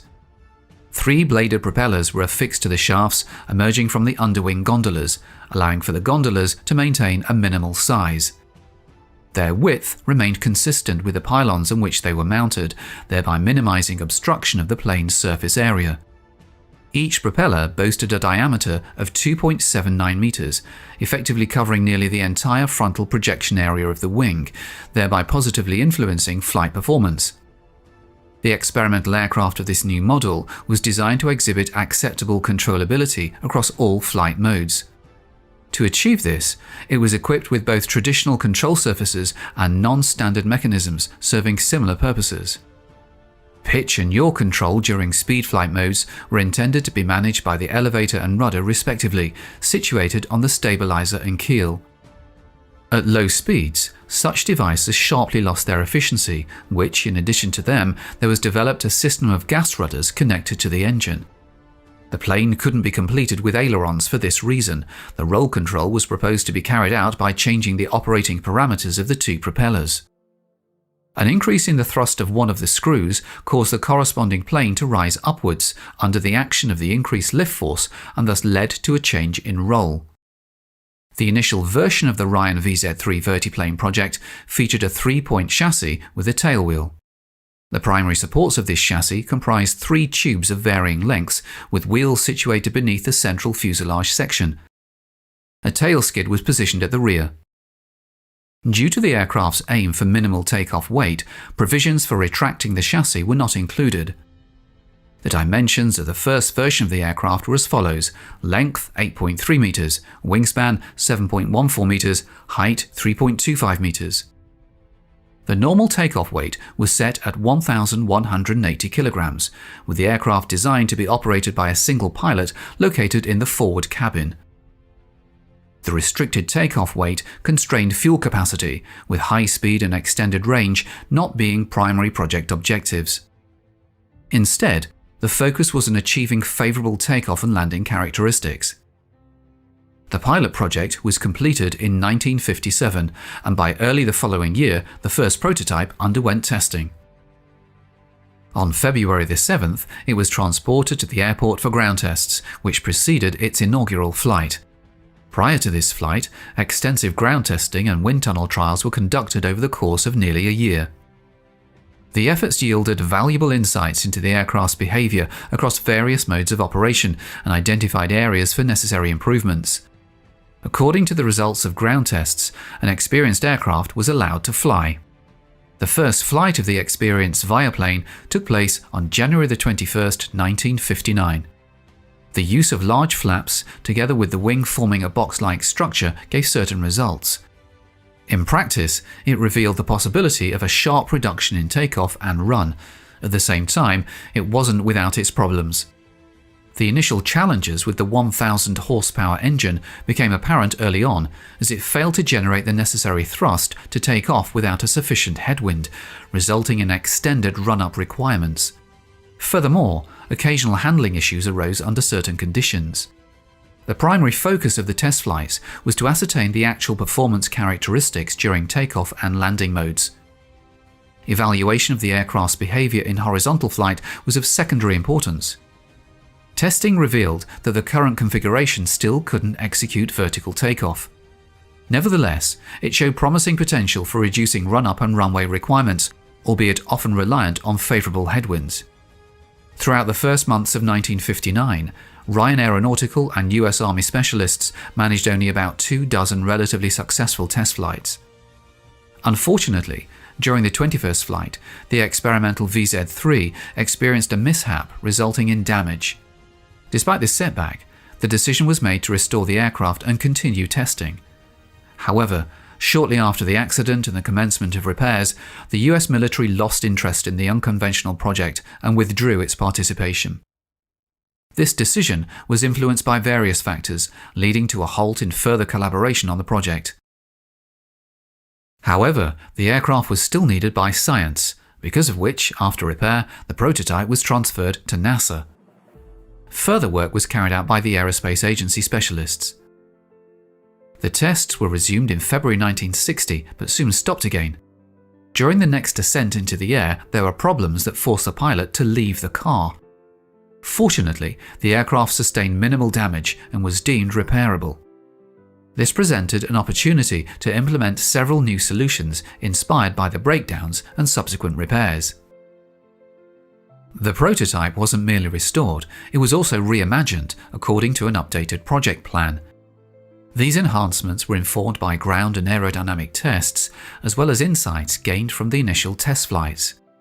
Foremost among the changes was a significant overhaul of the chassis. The design of the main landing gear underwent modifications, and the tail skid was replaced with a fixed nose strut. This adjustment altered the aircraft's stance on the ground and during takeoff runs, requiring it to rest level with a slight nose-down attitude. Refinements to the chassis, aimed at enhancing visibility during takeoff and landing, prompted the removal of glazing from the nose fairing. Furthermore, the cabin underwent a transformation, shedding its existing glazing and roof. Now, only a small visor remained to shield the pilot, with no additional elements of the canopy present. Additionally, a portion of the metal fuselage skin in the nose section was replaced with linen material. Measures were taken to change the aerodynamics of the aircraft. In place of the crutch under the fuselage, an additional comb appeared, which improved the stability along the course. To improve the characteristics of the wing, deviated slats appeared on the plane. Also changed were the size of the flaps. Various modifications were implemented to simplify or enhance specific elements of the aircraft and improve its aerodynamic performance. By the end of 1960, NASA experts once again brought the experienced Ryan vertiplane to the runway. Inspections of the aircraft continued until 1961, primarily focusing on studying its takeoff and landing characteristics with different wing configurations, controllability in various modes, and other factors. Horizontal flight characteristics were also evaluated multiple times throughout the testing process. Over several stages of testing, interspersed with repairs, a wealth of diverse information was gathered. The prototype VZ-3 was subjected to testing at speeds ranging from 6 knots, 11.1 km an hour, to 80 knots, 148.1 km an hour, and demonstrated acceptable performance across this spectrum. Optimal takeoff and landing parameters were achieved within the 20 to 25 knot range, 37 to 46 kilometers an hour. For instance, at speeds of approximately 35 kilometers an hour, the aircraft required 9 to 10 meters of runway, slightly more than its own length, to take off. Maintaining lift at this speed allowed the aircraft to ascend to an altitude of 1.1 kilometers. Early in the testing phase, pilots encountered the phenomenon known as ground effect. At altitudes below 5 meters, air currents reflecting off the ground began to adversely affect the operation of the propellers and wing, reducing their efficiency. Additionally, aircraft stability diminished, potentially resulting in an uncontrolled dive and subsequent crash. Incorrect use of gas rudders exacerbated these risks during such conditions. The negative impact of the underlying surface particularly hampered the implementation of the landing. Nevertheless, recommendations were soon formed on the optimal modes of descent and touching the ground. To avoid loss of control and fall, the pilot on landing, dropping below 15 feet 5 meters, had to withstand speeds of around 20 knots. Maintaining a descent angle of several degrees was crucial during landing. Experimental trials pushed the landing speed to 40 knots, 74 kilometers an hour, and the descent angle to 16 degrees, but such landing modes posed significant risks. From the initial wind tunnel tests, it was evident that the Ryan VZ-3 vertiplane, despite its name, would not be capable of vertical takeoff and landing, a conclusion confirmed during full flight tests. Nevertheless, the project's creators achieved a substantial reduction in runway length, aligning with the original project objectives. Testing of the prototype, revamped according to the updated project specifications, persisted until 1961. Following their conclusion, American experts meticulously analyzed the amassed data, producing numerous reports and scientific works. This comprehensive study spanned several years, shedding light on various aspects of the aircraft's performance. By this time, the prototype had been relegated to storage, with little hope of resuming flights. Indeed, after 1961, the experienced VZ-3 never took to the skies again. After all of the required research and scientific work was completed, the car was decommissioned as superfluous. Unlike some other unique examples of aviation technology, the only VT plane was not dismantled for metal. The aircraft was handed over to the Army Aviation Museum, Fort Rucker, Alabama, where it remains to this day. It's worth noting that the prototype Ryan Model 92 VZ-3 vertiplane wasn't the sole platform dedicated to testing and refining innovative concepts aimed at enhancing aircraft takeoff and landing capabilities. Throughout the 1950s, numerous similar-purpose aircraft were developed and tested by several other US aircraft manufacturers. Like the VZ-3, these aircraft merit separate examination and review for their contributions to advancing aviation technology in this regard. The Ryan XV-5 Vertifan was an experimental jet-powered VTOL vertical short takeoff and landing aircraft, developed in the 1960s. The United States Army commissioned the Ryan VZ-11RY in 1961, later redesignated as the XV-5A in 1962. This initiative was part of the Army's exploration of VTOL capabilities, alongside the Lockheed VZ-10 Hummingbird, which was later redesignated as the XV-4 in 1962. The XV-5 was equipped with two General Electric J85 GE5 turbojets, each providing 2,658 pounds of thrust. Vertical takeoff and landing VTOL capabilities were achieved through the use of General Electric X3535 lift fans integrated into the wings and a smaller fan in the nose. These lift fans were powered by engine exhaust gas. Each wing featured a 62.5-inch diameter lift fan with a hinged cover on the upper wing surface, which could be opened for VTOL operations. The 36-inch nose fan played a role in pitch control, but posed challenges in terms of handling characteristics. The lift fans collectively generated vertical lift of approximately 16,000 pounds, which was nearly 3 times the thrust produced by the turbojets. Yaw control was facilitated by a set of louvered vanes beneath each wing fan, enabling the vectoring of thrust fore and aft. The XV-5 Vertifan was a part of the Army's exploration of innovative VTOL technologies during the 1960s, showcasing unique lift fan configurations for vertical takeoff and landing. The engine power setting determined the lift from the fans, as fan RPM was determined by the exhaust output from the J-85 engines and the load on the fan. Roll control was by differential actuation of the wing fan exit louvers. Aircraft performance was subsonic, with delta wings superficially similar to those on the Douglas A-4 Skyhawk. The Vertifan had an unusual intake position above the two-seat side-by-side seating cockpit and a T-tail. The XV-5A was painted in army green, while the XV-5B had a white NASA color scheme. Despite its unique design, the lift fans on the XV-5 didn't generate the anticipated thrust, and the transition between vertical and horizontal flight proved to be challenging and abrupt. This aircraft marked one of the last crewed endeavours by Ryan, a company that shifted its focus to drone manufacturing in the mid-1960s. The XV-5 was part of a diverse array of attempts to create successful vertical takeoff aircraft. However, the lift fan system used in the XV-5 was heavy and occupied a considerable internal volume. Only the Hawker Siddeley Harrier remained operational by the turn of the 21st century, along with technology enabling the use of a shaft-driven fan in the Lockheed Martin F-35B. The combination of the J-85 engine and lift fan in the XV-5 was a precursor to developments that led to the first high bypass ratio engine by General Electric, the TF-39. The lift fans were driven by turbine blades mounted around the fan's periphery, with a mass flow 13 times greater than that of the gas generator, and resulting in a threefold increase in thrust compared to a propelling nozzle. Following the demonstration that large volumes of air could be moved through a lift fan, an 80-inch tip drive fan, turned through 90 degrees and powered by a more potent J79 engine, was constructed to showcase an efficient cruise fan. This concept of a large diameter cruise fan was incorporated into the General Electric TF-39 engine, utilized on the Lockheed CF-5 Galaxy. The XV-5, while not achieving widespread success, played a role in advancing lift fan technology and contributing to subsequent developments in aircraft propulsion. Two 12,500-pound XV-5As were evaluated in late 1966 by 15 test pilots. One was destroyed in a crash during a public flight demonstration on the 27th of April 1965, killing Ryan test pilot Lou Everett.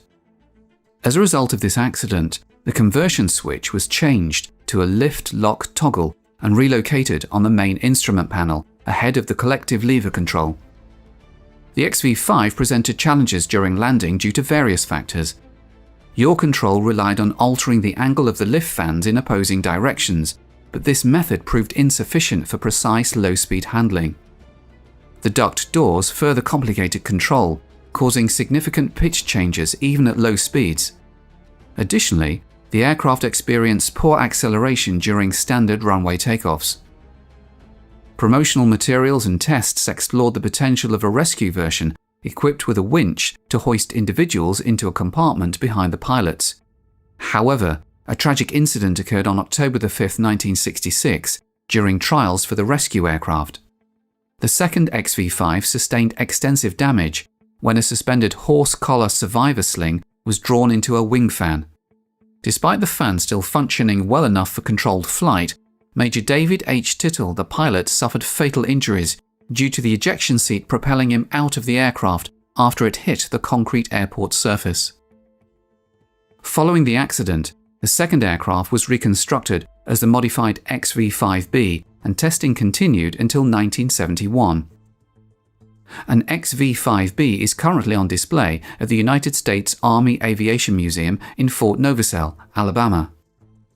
Despite the cancellation of the program, the ducted fan concept was deemed successful, leading to several proposed follow-up programs. The ducted fans were recognized for their quiet operation, especially for the era, and their ability to operate from standard surface materials without causing damage. This set them apart from other VTOL aircraft, which often require protective mats to prevent ground surface damage from their exhaust, a concern mitigated by the cooler exhaust from ducted fans. In the early years of the Cold War, with military airfields deemed vulnerable to Soviet missile attacks, the concept of underground airports gained traction among Western governments. The rationale was that subterranean bases would offer better protection against enemy assaults and could potentially serve as hangars and launch sites for future stealth aircraft. However, the development of underground airports required the simultaneous creation of high-speed aircraft with vertical takeoff and landing VTOL capabilities, as traditional jets rely on runways and open skies for takeoff. One early attempt to build such an aircraft was made by the Canadians. The Avrocar emerged from a series of blue sky research projects led by designer Jack Frost, who joined Avro Canada in June 1947 after gaining experience with several British firms. At the time, Frost was particularly focused on jet engine design, seeking ways to enhance the efficiency of the compressor without complicating the simplicity of the turbine engine.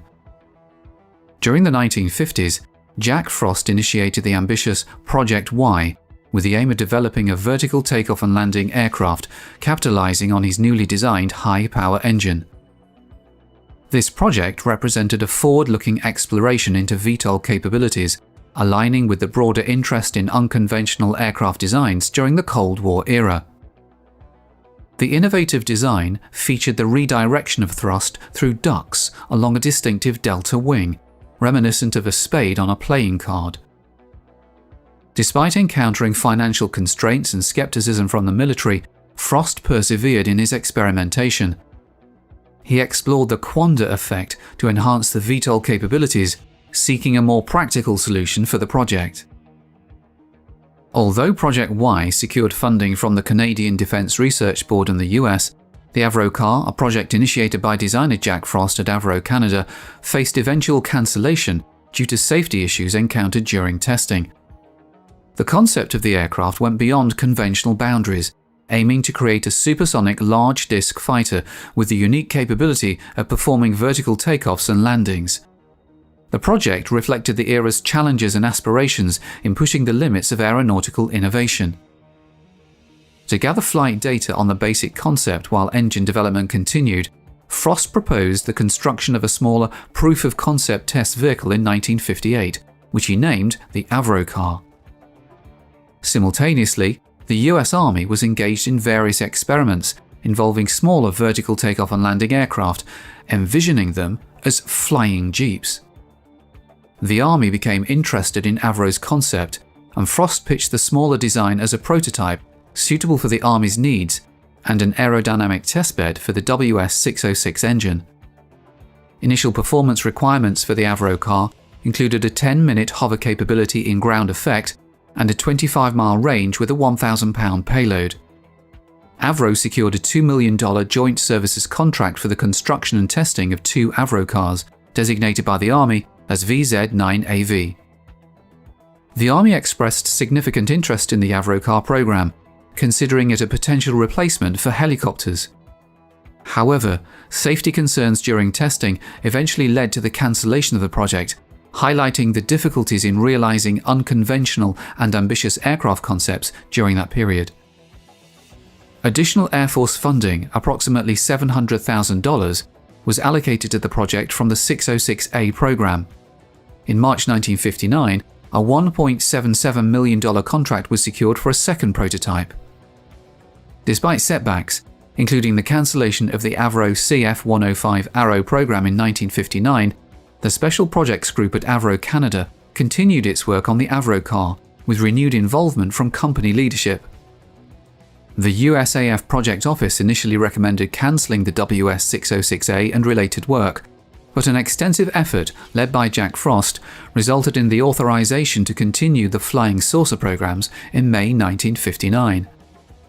The Avrocar, notable for its disc-shaped design reminiscent of a frisbee, featured an 18-foot diameter and a thickness of 3.5 feet. Supported by a robust equilateral triangle truss, its distinctive element was the 124-blade turbo rotor, centrally positioned and powered by 3 Continental J69T9 jet engines. The airframe, predominantly constructed from aluminum, had an empty weight of 3,000 pounds. The initial undercarriage included 3 small cast-steering wheels, later replaced by skids during testing. Piloting the Avrocar involved a single-side mounted control stick, enabling conventional pitch, roll and yaw control through adjustments in airflow. The attitude thrust control system, positioned outside the main disc, facilitated changes in vertical lift and directional control. To counteract inherent instability during forward flight, a mechanical stability augmentation system was implemented. The Avrocar's unique design and control mechanisms aim to address the challenges of achieving vertical takeoffs and landings while ensuring stability during different flight phases.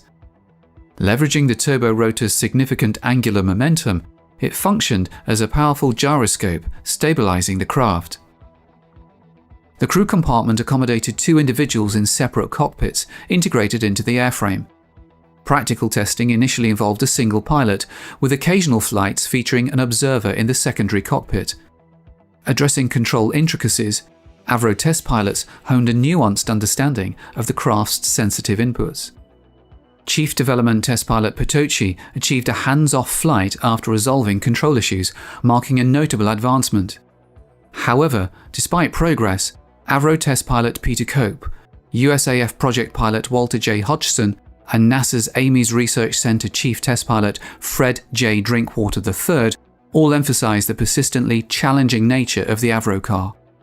Drinkwater likened flying it to balancing on a beach ball.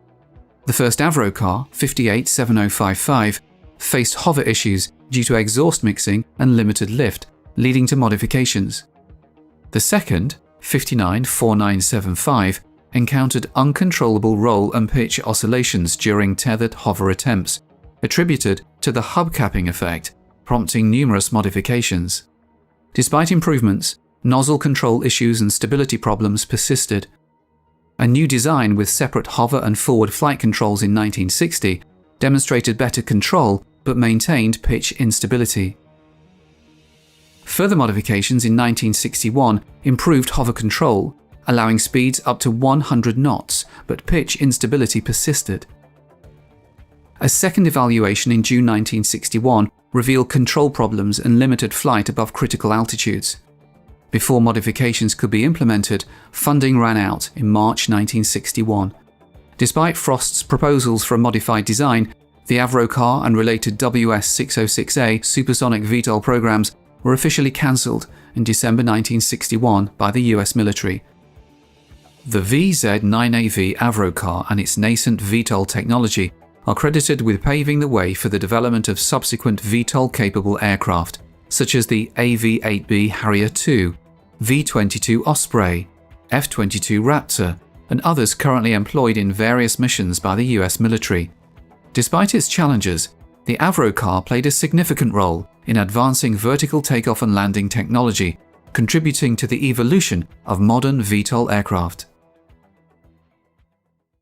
During the Cold War, the US Army was actively exploring various aviation technologies to gain an edge over the expanding threat posed by the Soviet Union. The VZ-4DA, also known as the Model 16, developed at Fort Eustis, was one such result of this era.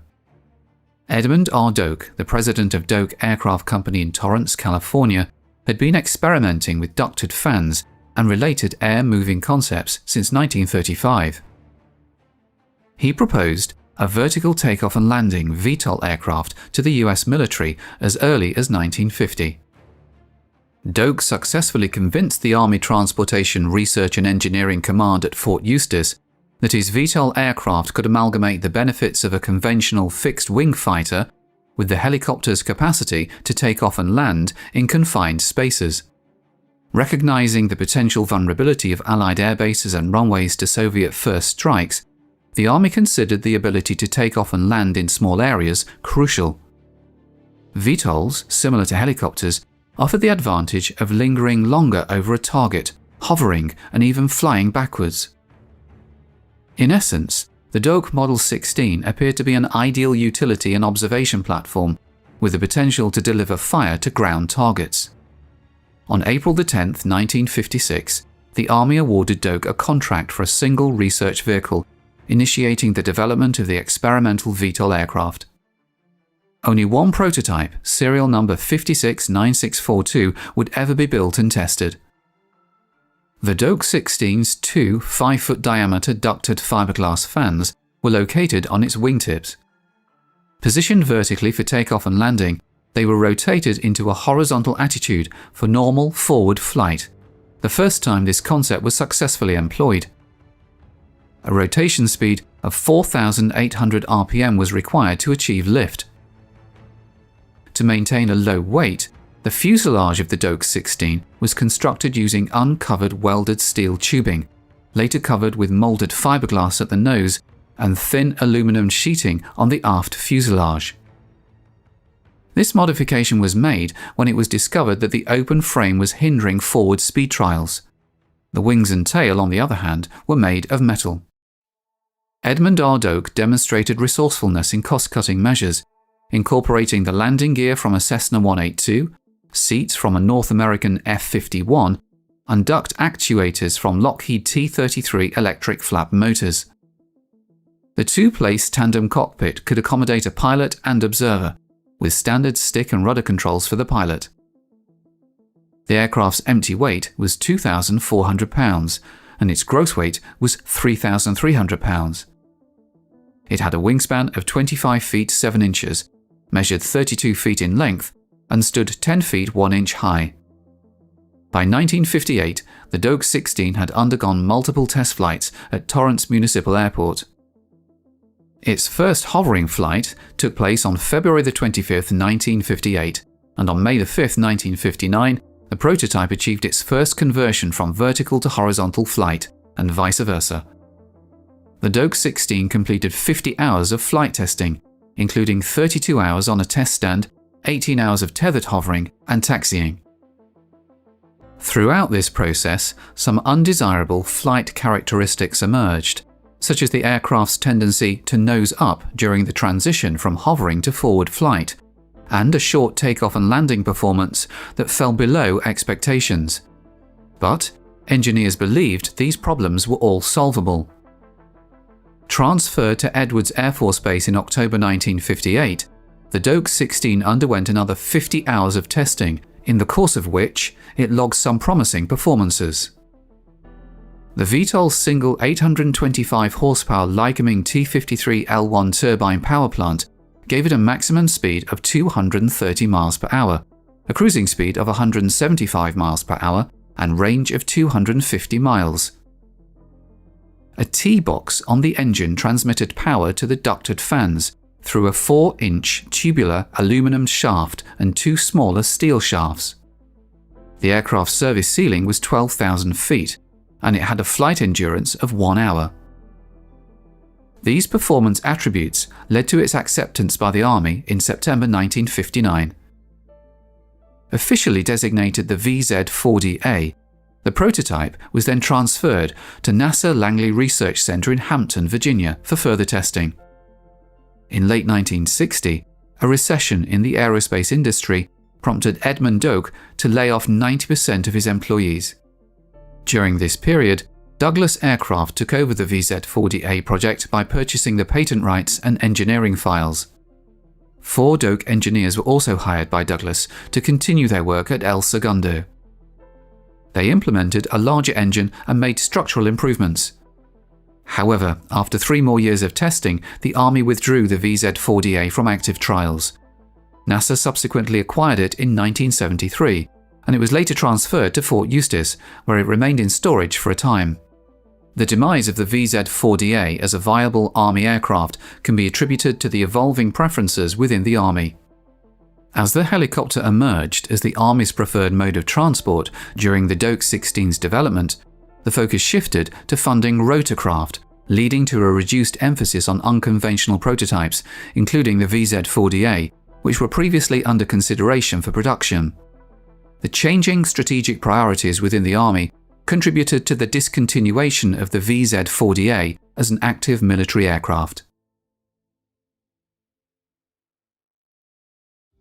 Conceived during the latter part of World War II, the Miles M57 Aerovan aimed to serve as an economical aircraft for transporting passengers and cargo over short distances, capable of landing and taking off from rugged airstrips. Development of the Airvan began in early 1944 with the vision of creating a cost-effective, low-powered freighter suitable for both civilian and military applications. George Miles, throughout the Second World War, championed the adoption of such an aircraft in the British military, challenging the prevailing reliance on gliders. After completing the development of the Miles Messenger, Miles's design team recognized the potential of a more powerful and heavier aircraft, approximately double in capacity. This envisioned aircraft could serve as a robust military transport, particularly for operations like the Burma campaign against Imperial Japan and specialized roles such as air ambulance missions. Anticipating post-war demand from civilian operators, Miles foresaw the Airvan's popularity in the civilian market. However, the War Ministry held a different perspective, delaying the project until the conclusion of hostilities and the Victory in Europe Day celebrations on May 8, 1945. The prototype aircraft was built at the Miles factory in Berkshire, debuting on January 26, 1945. The plane featured a high-wing design, a high tail, and large rear clamshell doors. Miles decided that a pair of Blackburn Cirrus major piston engines would power the British-built plane. After its maiden flight, test pilot Tommy Rose gave it rave reviews for its performance. The aircraft was also capable of lifting heavy payloads, something Miles thought the Air Ministry would like. Constructed from plastic-bonded plywood with elements of spruce and metal, the Miles Airvan was a twin-engined high-wing monoplane. Its design featured a fixed tricycle undercarriage and 3 vertical tail and rudder units, resembling the Miles Messenger in its overall configuration. The wing boasted electrically actuated flaps, a recent innovation allowing adjustment to any angle. Ground steering options included both differential braking and differential operation of the throttles. The Airvan's forward fuselage had a relatively deep-sided structure, requiring a substantial fin area. The cockpit, situated beneath a large clear perspex canopy, accommodated 2 pilots, while circular windows on either side of the pod-shaped fuselage provided views for passengers. Access to the cabin and cockpit was granted through a starboard side door, with additional amenities like soundproofing often included for enhanced comfort. Known for its lifting prowess, the Airvan could carry payloads of up to 1 ton, with enough space to accommodate a typical family car, loaded through rear-set clamshell doors. The standard Airvan was powered by a pair of Blackburn Cirrus major piston engines. Alternative power plants included the de Havilland Gypsy Major and the Lycoming 0435, often necessitating the use of enlarged fins and rudders to cope with the increased power under all circumstances. By swapping the engines, the maximum speed could be increased by up to 20 miles per hour and the rate of climb by up to 50%. Work on the Airvan was resumed shortly after Victory in Europe Day. While there was immediate demand for the type amongst civilian customers, Miles were not able to keep up with the rate of orders incoming, an outcome which aviation author Don Brown attributed to the Air Ministry's decision to place the project on hold. Diverging from the prototype, the production model of the Airvan underwent notable changes, including an 18-inch elongation of the fuselage and the adoption of porthole windows in place of rectangular ones. In 1946, full-scale production of the Airvan commenced, with the majority sold to civilian operators globally. While predominantly a civilian aircraft, some military interest emerged, with Israel and New Zealand among the notable customers. Despite having a license for Airvan production in France, no such aircraft were ever manufactured in the country. In New Zealand, a single Royal New Zealand Air Force aircraft was adapted for aerial fertilizer spreading, and another for aeromagnetic survey work, though the latter proved unsuccessful. In 1957, a Mark IV model underwent research, with the Hurrell Du Bois high aspect ratio wing becoming known as the Miles HDM 105. Production abruptly halted in late 1947 due to Miles's bankruptcy and subsequent dissolution. Throughout the history of military transport aviation, developers of new projects have consistently aimed to enhance aircraft and helicopter capabilities, including increasing carrying capacity, speed, and range of flight. However, there's also been interest in light or ultralight vehicles, capable of aerial transportation for small loads or passengers, catering to specific needs. Over different periods, numerous projects in this category have emerged. For instance, one of the early endeavours to create a flying jeep for military applications was the development of the XV-8 Fleep by the American company Ryan. In response to the diverse transportation needs of the military, including the requirement for aircraft capable of transporting light loads or small groups of personnel, Ryan Aeronautical Company initiated work on its version of such an aircraft in the late 1950s. This project incorporated several innovative ideas aimed at reducing the weight and size of the structure while meeting the necessary flight and carrying capacity requirements. Designated as the XV-8, the aircraft project was informally dubbed Fleep, or Flying Jeep. However, official military documents refer to it as the FWAUV, Flexible Wing Aerial Utility Vehicle. In other words, auxiliary air transport with a flexible wing. Notably, the official designation mirrored the aircraft's goals and fundamental design features, while the informal name encapsulated its operational essence. To achieve the desired characteristics, the prospective aircraft needed to minimize weight. A solution proposed was to utilize a flexible wing, commonly known as a wing rogolo, to reduce the structure's mass. Back in 1948, Francis and Gertrude Rogolo proposed an original wing design suitable for use in light aircraft. It was originally proposed to use a frame of 3 parts of great length, to which it was necessary to fix a square or diamond-shaped canvas. In the future, a new design of such a wing appeared, featuring a different composition of the power elements and the triangular shape of the canvas. The transition from traditional rigid wings to the Rogolo system in the Ryan XV-8 project was notable for its simplicity and cost-effectiveness in production. One characteristic feature of this aircraft was its ability to control flight by adjusting the relative position of the wing and the aircraft's centre of gravity. However, the flexible wing also had its limitations, particularly in adverse weather conditions, which could restrict its operation in certain environments. Nevertheless, the Rogolo wing later found application in hang gliders. In the XV-8 project, the Rogolo wing was proposed for use, along with several other components serving various purposes. The unique characteristics of the wing, along with existing requirements and new ideas, contributed to the development of a complex aircraft structure capable of transporting people or cargo despite its simplicity. The fuselage of the XV-8 aircraft featured a straightforward design with essential components. A rectangular platform served as the basis, equipped with fixtures for cargo installation. Positioned in front of the platform was a small protruding unit, housing the controls and pilot's seat within a nose cone. At the rear of the platform, a frame was provided for mounting the engine. Supporting structures, both in front and behind the platform, were attached to accommodate the unusual design of the wing, with additional components for wing control integrated into these structures. Ryan Aeronautical developed its own version of the flexible wing for use in the XV-8 project, contributing to the aircraft's unique design and capabilities.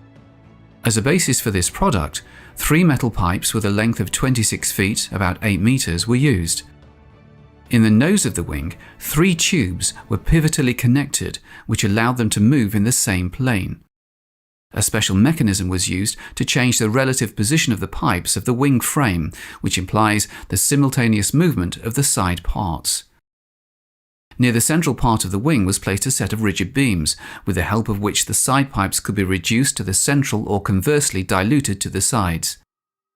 At maximum extension, the wingspan of the XV-8 exceeded 10 meters, while when folded it measured 3 meters.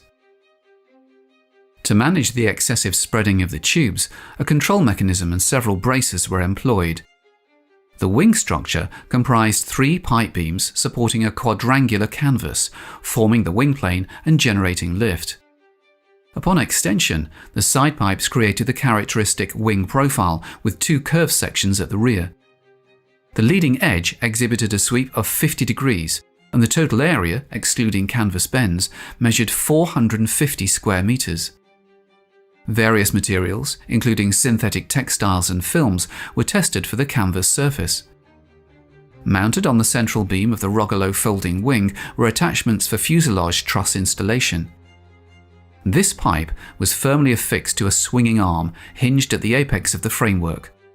The front arm of the rocker was linked to a system of rigid rods leading to the control post. Using the appropriate lever, the pilot could adjust the wing's angle of attack to suit the current flight conditions. Located at the rear of the fuselage was an engine mounting frame. The power plant employed was the Continental IO360A piston aircraft engine, delivering 210 horsepower, paired with a two-bladed propeller with a diameter of 2.14 meters. During testing phases, the XV-8 Fleep underwent trials with and without engine covers for varying aerodynamic conditions. A substantial fuel tank, contributing to the vehicle's bulkiness, was situated in the central portion of the wing truss. To enhance aerodynamics, a vertical tail was integrated into the design. Mounted on a lightweight beam extending from the engine frame to the fuselage platform, a trapezoidal keel was attached, with its upper section pivotally connected to the central beam of the keel. The beam was designed so that when the angle of attack of the wing changes, the keel remains upright. There were drives to rotate the keel around the vertical axis, which it was proposed to use to control the course. For the transport of goods or passengers in the Project Fleep FWAUV, it was proposed to use the platform in the central part of the fuselage, in close proximity to the center of gravity. The length of the cargo platform reached 2 meters, the width was slightly less at 1.5 meters. The Ryan XV-8 Fleep project aimed at maximizing the reduction in size and weight of the aircraft design, and it appears this objective was successfully achieved. The dimensions of the vehicle were kept compact, with a length not exceeding 8 meters, a wingspan of 10 meters when deployed, and a parking height of 4.4 meters. Folding the wing allowed for a reduction in the overall width of the aircraft to about 3 meters while maintaining other dimensions. The aircraft's own weight was a mere 506 kilograms, 1,115 pounds, emphasizing its lightweight construction. For flight preparation, it was suggested to load 68 kilograms, 150 pounds of fuel into the 6.8 kilogram, 15-pound tanks. With fuel and the pilot accounted for, the minimum flight weight of the flying Jeep was estimated at 658 kilograms, 1,450 pounds. This left a payload capacity of 385 kilograms, 850 pounds, resulting in a maximum takeoff weight of 1,043 kilograms, 2,300 pounds. To facilitate takeoff and landing, the aircraft was equipped with a simple non-removable landing gear. The cargo area between the wing trusses could accommodate standard ammunition boxes or weapons, and there was also space for several soldiers with their gear. The landing gear featured light trusses with vertical uprights at the corners of the cargo area, each fitted with a wheel, with telescopic shock absorbers based on springs. In 1961, the development company constructed a full-size model of the XV-8 Fleep aircraft and subjected it to wind tunnel testing, during which no significant issues were encountered. This suggests a promising outlook for the project's development and potential deployment. The proposed appearance of the machine allowed to fly, and the combined control of changing the position of the wing and keel could give the desired maneuverability. According to the results of the tests in the wind tunnel, it was recommended to continue the work and begin a full test on the airfield. For use in testing, the first prototype was built with the serial number 6313003. It was built on the original project and fully consistent with the above description.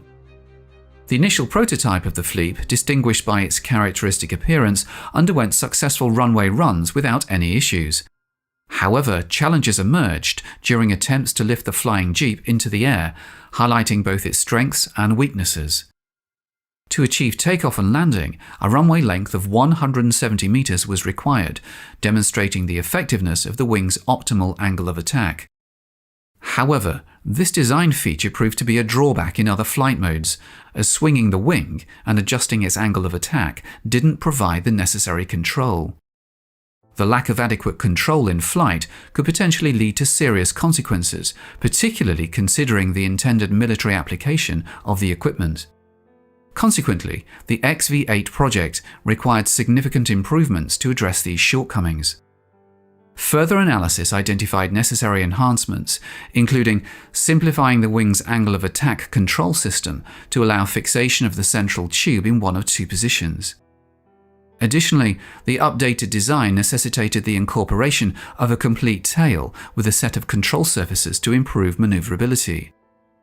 The revised project aimed to meet these new requirements while preserving the compactness and lightweight characteristics of the aircraft's structure.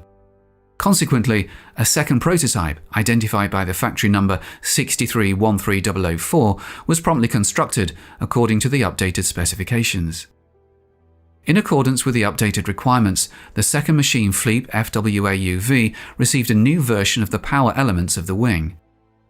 The three pipes were now connected by a transverse truss consisting of several separate elements. Instead of a complex structure mounted on the fuselage, a set of racks of a simplified design was used. At the same time, the hinge was kept to change the angle of attack of the wing. It was decided to streamline the design of the aircraft further by replacing the four-point chassis with a more simplified configuration, opting for a single central location for the front struts. Additionally, the traditional keel was eliminated, making room for more sophisticated components. The revised tail configuration featured two inclined planes, forming a V-shaped tail on the elongated tail section of the fuselage platform. These planes housed fixed components as well as pivotally mounted parts that could function as rudders. By synchronously or differentially deflecting these rudders, control over roll or yaw could be achieved. Another controlled surface, acting as the elevator, was positioned on the rear edge of the fuselage platform. In the updated Ryan XV-8 fleet project, it was proposed to utilize changes in the wing's angle of attack solely during takeoff and landing. During horizontal flight, the wing would remain fixed in the appropriate position, with control primarily relying on the tail rudders. Prototype number 6313004 underwent testing, affirming the effectiveness of the modifications implemented. The handling significantly improved, reducing the risk of accidents. This advancement allowed for comprehensive flight tests to establish the machine's characteristics. The second prototype demonstrated a maximum flight speed of 96 km an hour, with a cruising speed slightly below 90 km an hour and a flight range of 193 km.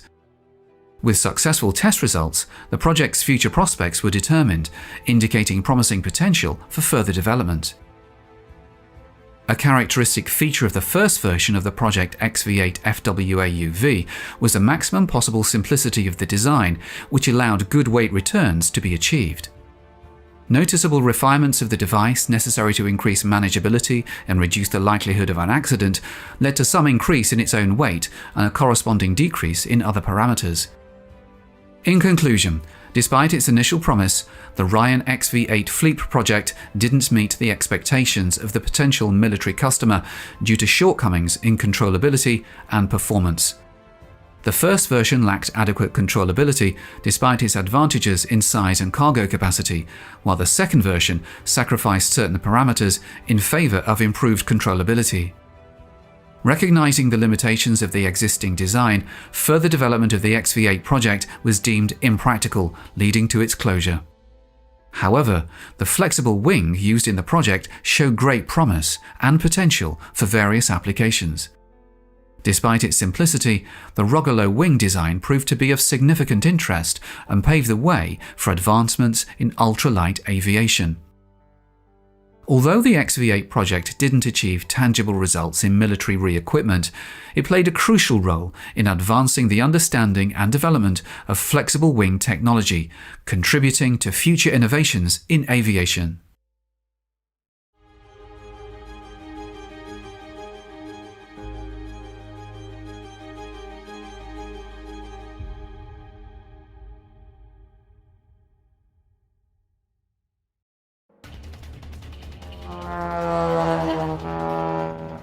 Since World War I, aces made legends of themselves and their planes as they took part in spectacular aerial duels in the skies.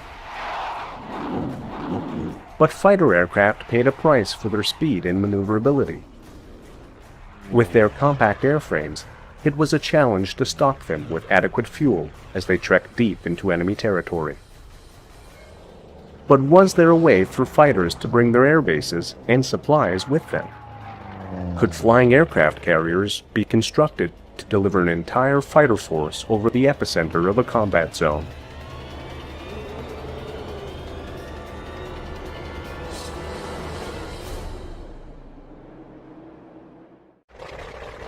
At the end of World War I, the navies of the world began to recognize the strategic significance of the aircraft carrier. These floating runways allowed a nation to bring a fighter force right to its enemy's doorstep. But fighters at this time lacked the range to penetrate into the heart of enemy territory. Carriers could take them to the coast